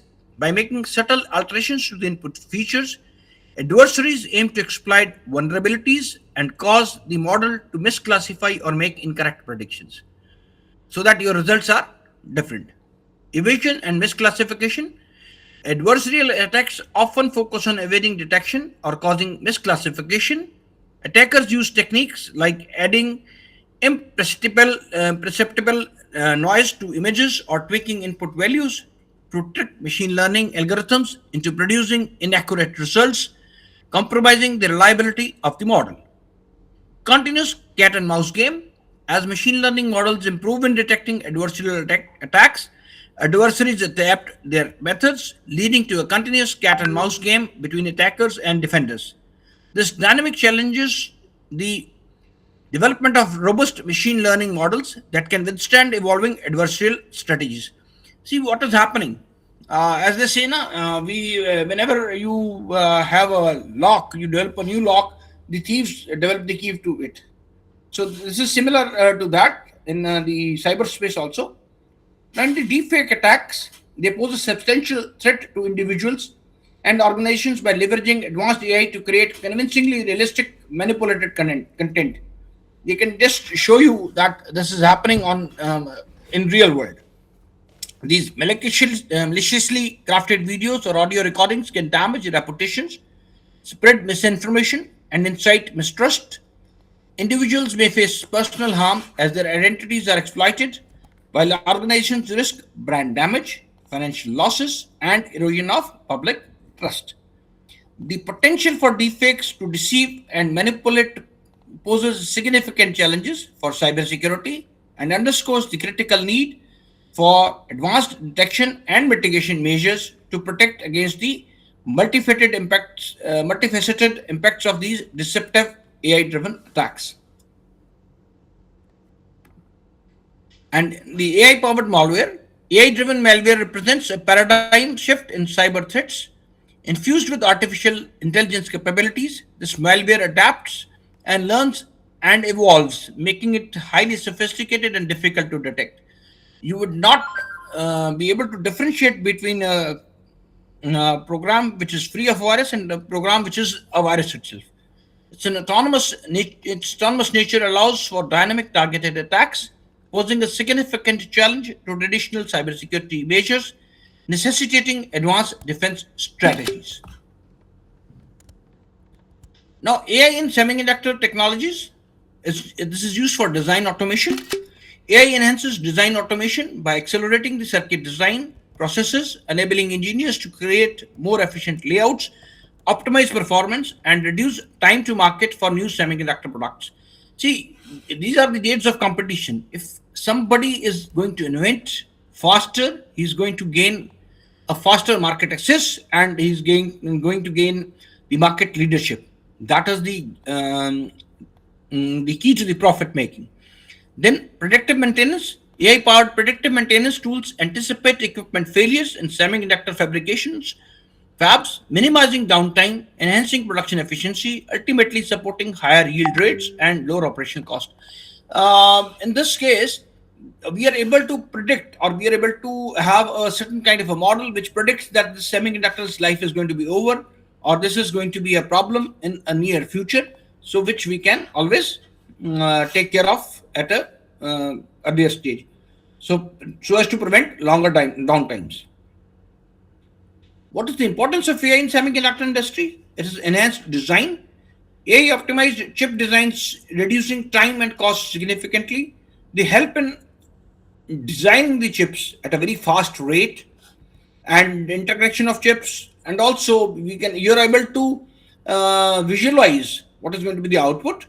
Then quality control. Machine learning algorithms identify defects in semiconductor manufacturing effectively, so that the defective semiconductor does not go into the production, or does not go into the machine. So, and we are able to have a working machine, perfectly working machine. Predictive maintenance, as already said, AI forecasts equipment failures to minimize downtime and operational costs. And market adaptation. AI analyzes trends to align the product development with the market needs. How you can what the market wants. Like you will express it in your words, the machine will understand it and interpret it in another way, and try to give you a design which is in line tune with the requirements of the person. AI-driven innovations in design automation. How they are working is you come up with a problem which you face in this, and there is an increased complexity in semiconductor design with a lot of VLSI coming into picture, and we got a lot of chips on a single chip. We got a lot of equipments on a single chip. So there is an increasing complexity of connections, and there is always a danger of short circuit, or an equipment being left out, being not connected properly because of the congestion on the board. The solution offered is implementing AI algorithms for design automation. You can use various algorithms for which are freely available for design automation, and this benefits in the terms of enhancing the efficiency and reducing the time to market the product, send the product to the market. So machine learning in semiconductor manufacturing. The semiconductor industry embraces AI for enhanced productivity and efficiency. The major purpose is that we need a faster production, a better production, and an error-free production. So that is why the industry is turning to AI, so that the and against there is a you can say at the level of designers, there are not many people opting for a design career. So there is a shortage of that, and to overcome that, the industry is going to AI. So utilizing AI-driven automation to streamline the manufacturing process significantly, and then you implement AI tools to monitor and improve product quality in real time. Each time you send out a product, if the human being is doing the quality monitoring, there is a possibility that it might skip, he or she might skip some of the important parameters, whereas AI is a machine which will test each and every equipment in a shorter span of time, and we can do it with using AI, and then you can get a better product. Also, using machine learning for predictive maintenance is reducing downtime significantly, and then enabling innovation and design through advanced AI software and algorithms. Now, how does AI help in quality control process? Inspection. Automated visual inspection systems powered by AI identify defects in semiconductor products with high precision. See, wherever you have loose connection, or wherever the connection is not proper, or wherever the connection is not made, these are able the naked eye or the human eye might not be able to detect it, but a machine learning algorithm will, or AI algorithm will be able to detect it properly. Then it helps to analyze. Machine learning algorithms analyze quality data to predict potential failures and improve manufacturing processes. And then they give a feedback. Real-time feedback loops allow for immediate adjustments in production. So wherever there is a large-scale production, even if one chip, say for example, there is some process industry making the chips for your mobile phones. So the number of chips being produced is too high, and each you need it in a very short span of time. So it might be difficult for human beings to process it that fast. So AI helps in doing that, right? AI tools and technologies, machine learning, of course, we all know, utilizes machine learning algorithms to enhance chip design efficiency and performance through predictive analytics. Then computer vision, implement computer vision technologies for real-time monitoring of semiconductor manufacturing processes to reduce defects. And then is data analytics, leverage big data analytics to optimize supply chain management and improve forecasting accuracy in semiconductor production. Now, here, what is happening is that a certain kind of a chip is required for a certain, say, application. For example, late last year, we were facing a shortage of certain kind of chips which were used in these automated cars and these vehicles, and that led to a delay in the delivery. So it is able to predict that this is going to happen, and you are able to increase the production levels to that level so that the market demand is met at the right point of time based on the of course market trends. So what happens is, how do you analyze a particular case? So first you find out the problem faced, inefficiencies in semiconductor manufacturing processes. Then there is a solution offered by AI algorithms for predictive maintenance and optimization. There is a specific algorithm which tells you that how and why the problem is going to occur, and how do we optimize the resources so that the problem doesn't occur. Benefits include increased productivity and reduced operational cost. The approach is to assess first, evaluate the current manufacturing processes for inefficiencies. The algorithm analyzes the current manufacturing processes and finds out wherever there is a lag. Then it implements, and we deploy an AI tool tailored to address the identified issues. See, AI tool can be made, it's a machine which we tell to learn. From our experience, we make the machine to learn an algorithm, and then it is to be done. Then monitor, track performance metrics for continuous improvement, and then finally, optimize, refine AI algorithms based on the data collected. Okay. So impact of AI on the workforce. What happens to the workforce? Whosoever is involved, workers who are involved, AI enhances the need for new skills development. The people are supposed to learn a new skill, how to employ the AI, how to train the machine learning models, and what is the input required, what is the output required, how do you measure that output. Those skills are required, right? Then in the automation part, AI drives automation of repetitive manufacturing tasks. For example, I was just telling you, there are thousands of chips to be produced. Now, a human being, if he's doing to do it, I'll just take an example of a very small manufacturing line. Say, for example, somebody is manufacturing CFL bulbs. And earlier it was happening was, like they were assembled by people with the very crude machines. But now if they are assembled with automated machines, obviously the production goes up significantly. If in an 8-hour shift, say a worker was producing around 24 CFLs, now the machine is producing more than 48 or 52 CFLs. So basically automation is going and it is going to produce error-free products. Human beings, the pressure of hand is different. Sometimes the eye is different. Sometimes the worker is not trained. So these are the things which are going to affect on this. Yeah. Then efficiency. AI improves the efficiency of in the manufacturing process.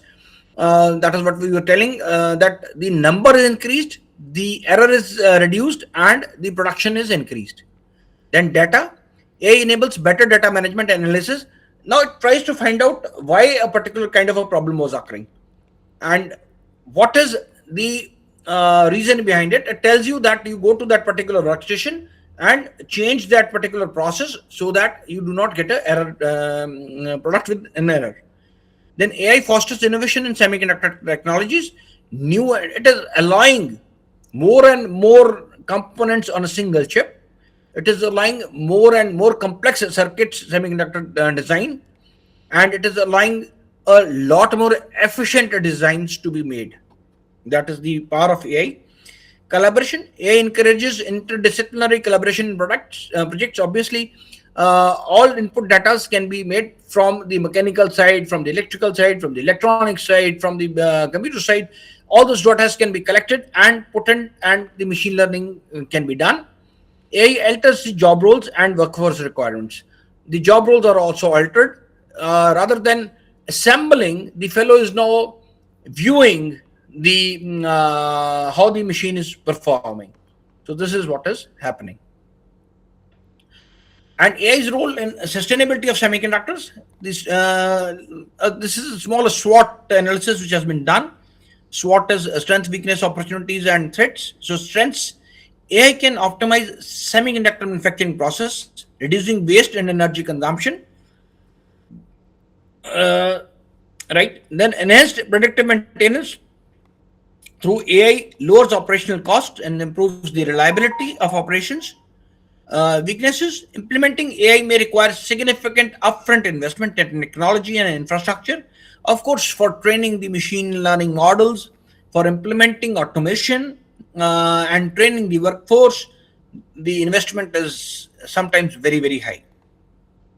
Limited AI understanding of AI among semiconductor industry professionals could hinder effective application. Now, sometimes the people are also not ready. The designer is not ready. He'll say, okay, sir, I will design it using my old software. I do not want AI to do it for me. So that is also a hindrance. That is also a roadblock which hinders the implementation of AI in semiconductor industry. The threats include rapidly changing regulations on sustainability, which may pose compliance challenges for the companies.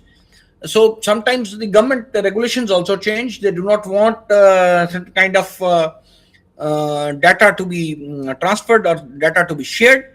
Increasing competition in AI applications could lead to faster technology obsolescence. See, every day you hear a new thing coming up. Every day something new in AI is coming up. They are coming up with new things. Very recently, in the on the startup day, there was a AI powered robo which was displayed, and the Prime Minister, Honorable Prime Minister, also visited that particular stall and appreciated those people from the, of course, the south of the country only.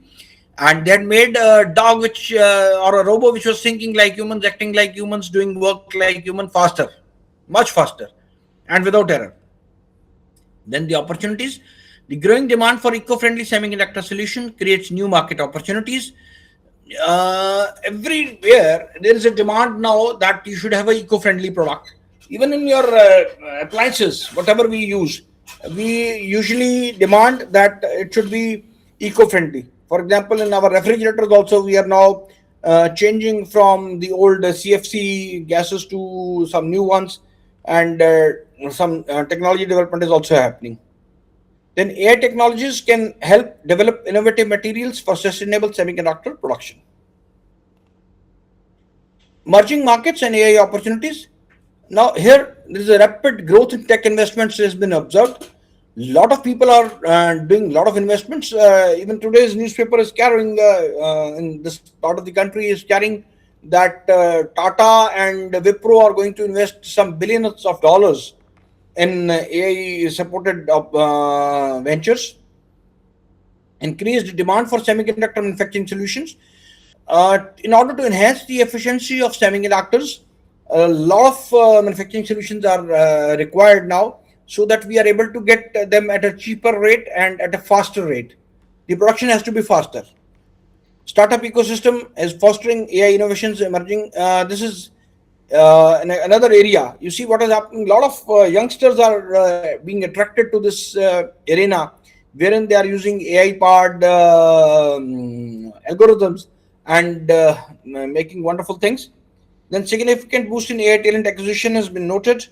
Government initiatives, of course, are there which support the tech advancements which have been identified, and a lot of government schemes are also available here. Global perspectives here, leading innovation in AI semiconductor design. This is happening and at a very faster pace, and a lot of if you see China, they have done a wonderful job here. Growing investment in semiconductor manufacturing technologies. People are trying to invest so that they are able to become market leaders earlier. Increasing demand for AI-driven computing solutions. This is evident from lot of places wherein the human intervention is now being reduced so as to make them more secure. But again, but there are certain disadvantages we'll discuss later. Rapid advancements in AI chip architecture technologies is required, and then shift towards energy efficient semiconductor solutions. Now, how does AI have help in this energy efficient semiconductors? See, what is happening is the production rate is increased, the per unit cost gets decreased, the per unit energy cost gets decreased. So that is how it is energy efficient. Now, detection challenges. How do you detect these cyber attacks? Detecting AI-based attacks presents a challenge due to their adaptive nature. These attacks dynamically evolve, leveraging machine learning to mimic normal behavior and evade traditional detection methods. Most of the times, the machine learns faster and mimics the actual behavior so that you fall into the trap. And it is very difficult to detect that AI based attack. Use of adversarial techniques where attackers manipulate input data to confuse models adds complexity. Now here what is happening, they feed in some redundant data which is not required, and that redundant data gets into the algorithm. It tries to confuse the model what actually is required, what output is required, and adds complexity to the model also. As AI becomes integral to cybersecurity, distinguishing between legitimate AI activities and malicious intent becomes integrate. It is very difficult at points, some points, to find out whether this is a fake call or whether it's a normal call. A rapid evolution of attack strategies demands continuous updates in detection mechanisms. Addressing these difficulties requires a multifaceted approach. Sorry, combining advanced algorithms, continuous monitoring, and a thorough understanding of AI's dual role in defending against and facilitating cyber threats. Now, here you see who's attacking also is using AI, and who's defending also is using AI. So it is, you see, it's like a war between two people having similar kinds of power, but who utilizes it efficiently will survive the challenge. So that is the game point here. AI in VLSI design, as I was talking earlier also, AI intelligence is transforming VLSI design by enabling automation, optimization, and advanced fault detection in semiconductor manufacturing. AI-driven tools enhance design efficiency and reduce time to market for complex chips. See, the designing part itself sometimes takes a lot of time because computations are involved, and computations in normal fashion or in normal computing will take a lot of time. But with AI algorithms, it becomes real fast, and it helps to get the chip in order at a very early stage. AI is used in electronic design automation to automate logic synthesis, optimize placement and routing, how the components are to be placed on a chip, and how they are going to be connected. The length of the wire gets reduced. Since the length of the wire gets reduced, or length of the connection gets reduced, the energy required or energy dissipated gets reduced. The chip becomes more efficient in this way, and accelerated design validation. Now here, when I make the design, I'm able to use an AI algorithm to validate their design much faster rather than doing an experiment and finding it out which component is going to function or malfunction, or which component is not functioning properly. This will, in fact, AI algorithms are able to pinpoint that this particular component is not working properly. This reduces the complexity of designing the modern VLSI chips. For detection and testing, AI algorithms help predict manufacturing defects and ensure chip reliability by identifying fault patterns. How each time you manufacture a chip, there are certain kinds of fault. See, for example, what happened was in earlier days, abhi to it's become a little lesser. Electronic blasts were used for these tube lights. Now, in electronic blast, there very small circuit is used, and a particular company had got a chip from imported from somewhere, from China and some other places. But a particular kind of a chip, whenever they were placing, developed fault in a particular kind of industry spinning mill. So the analysis was made by humans by analyzing number of the failed ballasts. But if AI was used, it would be able to tell you much better that this particular component is failing. You have to change this component or increase the capacity of the component, and this will function better.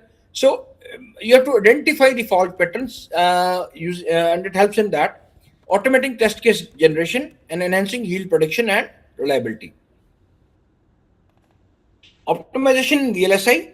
AI optimizes key parameters in VLSI design, including power efficiency, the performance, the speed, and throughput. Throughput is basically the how efficiently or how quickly you roll out a particular product. Area minimization, chip size reduction. Now it helps you to reduce the size of the chip also by optimizing the placement and reducing the routing circuit. It uses machine learning models to analyze trade-offs effectively. Applications of AI in VLSI, AI accelerators, for example, chips designed for AI tasks, example GPUs and TPUs. Now, what do these do? They accelerate the chip design by giving a input that this design is better. IoT-based devices, AI-driven smart sensors and devices, edge computing, AI integrated with real-time decision-making chips, self-learning chips, AI-enabled adaptive hardware, which trains itself against the data wherein it is fed. What are the challenges involved? High computational cost of AI training, because it takes quite a bit of data and quite a bit of expertise to do it. Complexity of integrating AI with the existing tools, that is again an issue. How you integrate that particular algorithm with your existing process. Then data security and privacy concerns. Now here, the issue is that this data, when you put the AI-driven data, it is cyber connected, and there is a possibility of pilferage of data or a data theft attack happening on your system, and you'll have to devise a system which does not allow the data pilferage. Limited explainability of AI models in critical applications. So this is again a challenge. Just to give you an idea what is happening in the semiconductor and how generative AI semiconductor design market is increasing, from 2024 to 2023, you can just see the market is going to grow at a rate of CAGR of around 32%, which is very high, and most of it is cloud based. Most of it, generative AI is on cloud based. You can just see the amount in dollars here, and here you can just see it is on premise, it is a little less. So these are the data which I got it from some website. The generative AI for semiconductor design market is gaining traction as technology companies seek more efficient ways to design complex semiconductor chips so as to address the growing requirements of processing, the more data processing, more faster processing, and more efficient processing. Generative AI is a form of artificial intelligence that can create new designs based on given parameters, is revolutionizing the semiconductor industry by reducing design times, lowering costs, improving performance. This market is being driven by growing demand for advanced semiconductors in devices such as smartphones, computers, emerging technologies like 5G, 6G, AI, and IoT. Additionally, the need for smaller, more powerful, energy efficient chips is pushing companies to adopt generate generative AI tools in their design process. Now, everybody wants power, and the chip is the power. So basically, the size is reducing and the processing power is increasing. So you have to balance both and optimize, and AI helps a lot in that. More so, generative AI in semiconductor design. These are some of the emerging trends which are happening, wherein people can focus on their research problems. AI-driven design automation. Generative AI is enabling fully automated chip design processes, significantly reducing the need for human intervention. Uh, it helps you to think. The machine itself thinks. You just tell a problem, and it tries to place the components and give you in uh, just a small time. This trend is helping to accelerate the design phase, making it possible to produce complex semiconductors more efficiently. Improved design optimization. With the generative AI, companies can explore a broader range of design possibilities, leading to better optimized chips that are more power efficient and perform better. This trend is crucial as demand for high performance semiconductor continues to grow. Then, customization of semiconductor designs. AI is enabling more customized semiconductor designs tailored to specific applications such as AI processors, gaming chips, automotive sensors. Gaming chips, in fact, are one of the fastest growing sectors, and wherein lot of innovation is happening. This trend is driving innovation and allowing companies to differentiate their products in the market. Collaboration between AI and human designers. Generative AI is increasingly being used to assist human designers, enhancing their capabilities and allowing for more creative and efficient design process. This trend is leading to a more collaborative approach in semiconductor design. So basically, it is allowing human beings to think more creatively, employ their more creativity rather, and run of the mill tasks are being done by AI only. Integration of AI in EDA tools. Electronic design automation tools are increasingly incorporating AI to enhance their functionality. This integration is helping designers to manage the growing complexity of semiconductor designs and improve overall design efficiency. Uh, some of the top used cases we'll just discuss. Automated chip layout design. Generative AI is being used to automatically generate chip layouts, reducing the time and effort required to create complex semiconductor designs. This use case is particularly beneficial in speeding up the development of advanced chips for AI and 5G applications. Power and performance optimization. AI algorithms are being used to optimize the power consumption and performance of semiconductor designs, ensuring that chips meet stringent requirements of modern devices. Design space exploration. This is another very interesting field wherein lot of semiconductor design is happening in this.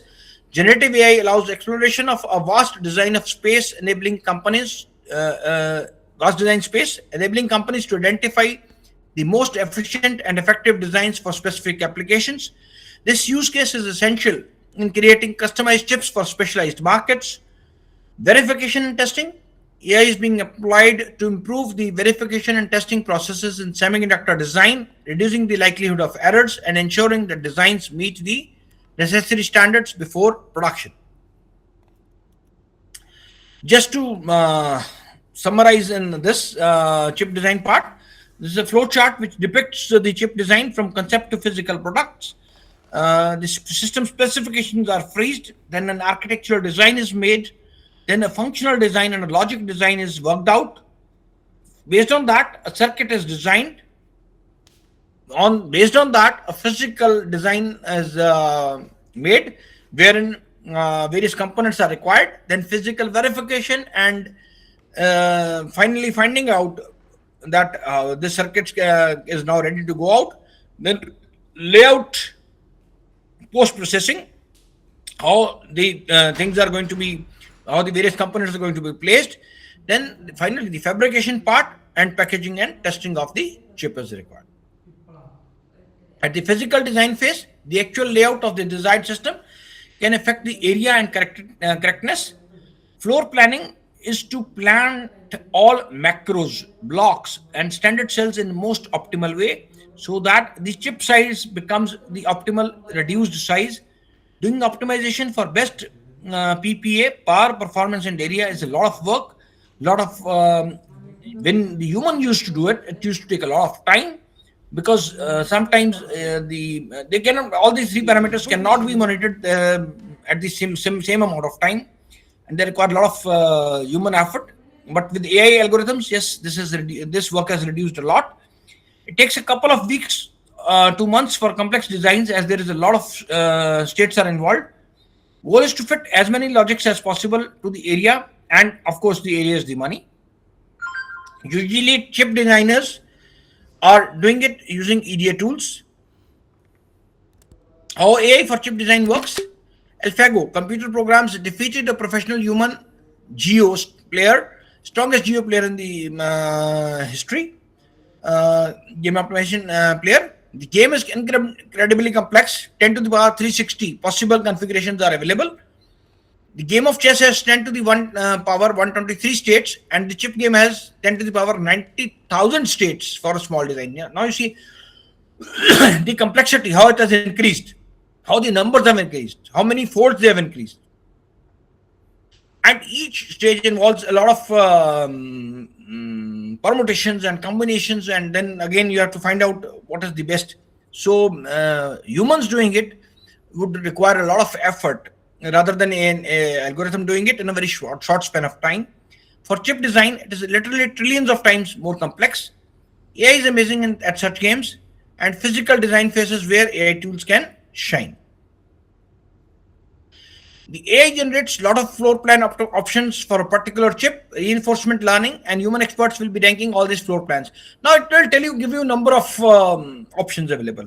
This you can do this way you can do this, and now it is up to the designer to decide that this is the best suited for me. Final option rests with human beings. If it is well optimized for wire length, congestion length, area, it gets rewarded positive feedback. Otherwise, it is punished, and it goes back to another round of iteration to come up with a better solution. With continuous feedbacks, the system improves and produces better designs automatically or autonomously. The concept is to give time-consuming tasks to an AI assistant to get more free time for creative work, for more designing, so that human creativity is taken at the best. Now new AI tools and how good they are. Paper by Google in 2021. It's a graph placement methodology for first chip design. They used AI for designing Google chip tensor processing unit. AI was able to come up with optimal floor plan in just 24 hours. And one of the experienced engineers had taken 1 month. You see how much time has been saved. And Cadence, another company, also developed AI tool, was able to improve the performance by 14% and reduce power leakage power by 7%. Out of 1,000 steps, AI can help in few steps, but human engineering is always needed as the design is very, very complex. The market opportunities, expansion of AI-driven semiconductor design tools. There's a significant opportunity for companies to develop and market AI-driven design tools tailored to the needs of semiconductor industry. These tools can help to streamline the design process and improve overall efficiency. Growth in AI-powered custom chip design. As demand for specialized chip grows, there is an opportunity for companies to use generative AI to create custom semiconductor designs for specific applications such as AI accelerators and IoT devices. Partnerships and collaborations. Companies can capitalize on market by performing partnerships and collaborations with AI technology providers, enabling them to integrate advanced AI capabilities into their design processes. Investment in AI talent, investing in development of skilled AI and semiconductor professionals can provide companies with a competitive advantage, allowing them to leverage generative AI more effectively. Adoption of AI in emerging markets. The adoption of generative AI is emerging markets presents significant opportunities as the companies in these regions look to modernize their semiconductor design processes and compete on a global scale. So, how we can now the topic was cybersecurity in semiconductors. So, how can we enhance cybersecurity in chip manufacturing? The cyber threats come from cyber criminals or state-sponsored actors who are there. Then there are certain threat detection techniques. We have discussed three of them. Machine learning algorithms and can be used to do that. And there is a real-time monitoring which is required. So you need then you have got AI-driven security solutions which include predictive intelligence, wherein you can predict that this is going to happen, this threat is going to come up, so that you can block it in a proper fashion. It's just like putting a lock on your door to prevent a thief from entering your house. And threat detection and industrial espionage. Now here, sabotage and fabrication plan. Sabotage and fabrication plan, how does it happen? Somebody comes and steals your data, or there is somebody who forcefully attacks your system and tries to steal data, or the IP theft. IP theft is, of course, we all know, is intellectual property right theft that can happen. And these are the how do we enhance it? We have to basically be very vigilant and find out where the threats are occurring, how we are going to meet them. So, future outlook in the year 2024, AI models become integral in design process. They have become already this happened. 2025, automated testing procedures have come in and they are enhancing the product reliability. In this year, AI-driven market analytics are trying to boost the sales strategies. They're trying to tell you that this is the product you should make, and this fast you should make to get into the market. 2027, enhanced yield optimization through machine learning is happening. 2028, neural networks are going to come into the picture, achieve an unprecedented design efficiency. They're going to think much faster than humans, and they're going to make very good designs. And 2029, we are going to have a full automation of semiconductor fabrication process. This is the prediction. Hopefully it happens. Future trends. Anticipating the evolution of AI-based attacks demands foresight into emerging technologies and potential adversarial strategies. Now, we need to pinpoint the areas which are vulnerable, which are exposed to threats, and then work on those solutions. As AI capabilities advance, attackers are likely to exploit novel techniques, including more sophisticated adversarial machine learning and the synthesis of hyper-realistic deepfakes. Deepfakes, of course, we have all seen. Very recently, Grok was another example. The integration of AI in cybersecurity tools necessitates a proactive stance, predicting how attackers might leverage these advancements. Constant research and collaboration between cybersecurity experts are essential to stay ahead, developing robust defenses and adaptive strategies. Vigilance in monitoring emerging trends and understanding the evolving threat landscape are crucial elements in anticipating and mitigating the future evolution of AI-based cyber attacks. So with that, I come to the end of the presentation. Any questions you have, I would be willing to answer. Any questions anybody has? The house is open.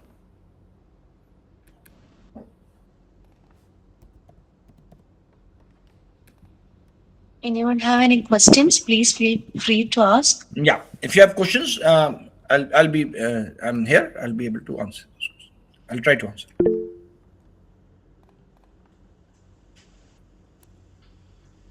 So if there are no questions, I believe I should thank Dr. King and the entire staff for helping me out to present this topic and giving me a chance to be presenting out here. It's a pleasure to be speaking to all of you and this evening, and we hope to meet in person very soon. Thank you all very much. Thank you. Uh, sir, Yeah. hello. Yes, ma'am. Okay. I would like to express our sincere gratitude, sir, for gracing today's faculty development program with your presence and valuable insights. Sir, your rich experience, academic contribution, and dedicated works towards on entrepreneurship development and technical education have truly inspired for all of us. And your session was very nice and very informative. Once again, thank you so much, sir, for your support, your expertise, and very valuable contributions for today's events. We look forward more such interaction in the future. Thank you, sir. Thank you, ma'am. Thank you, Dr. Sangeeta, Dr. Simi, Dr. King, for that nice opportunity. Thank you very much. Good night. Bye bye.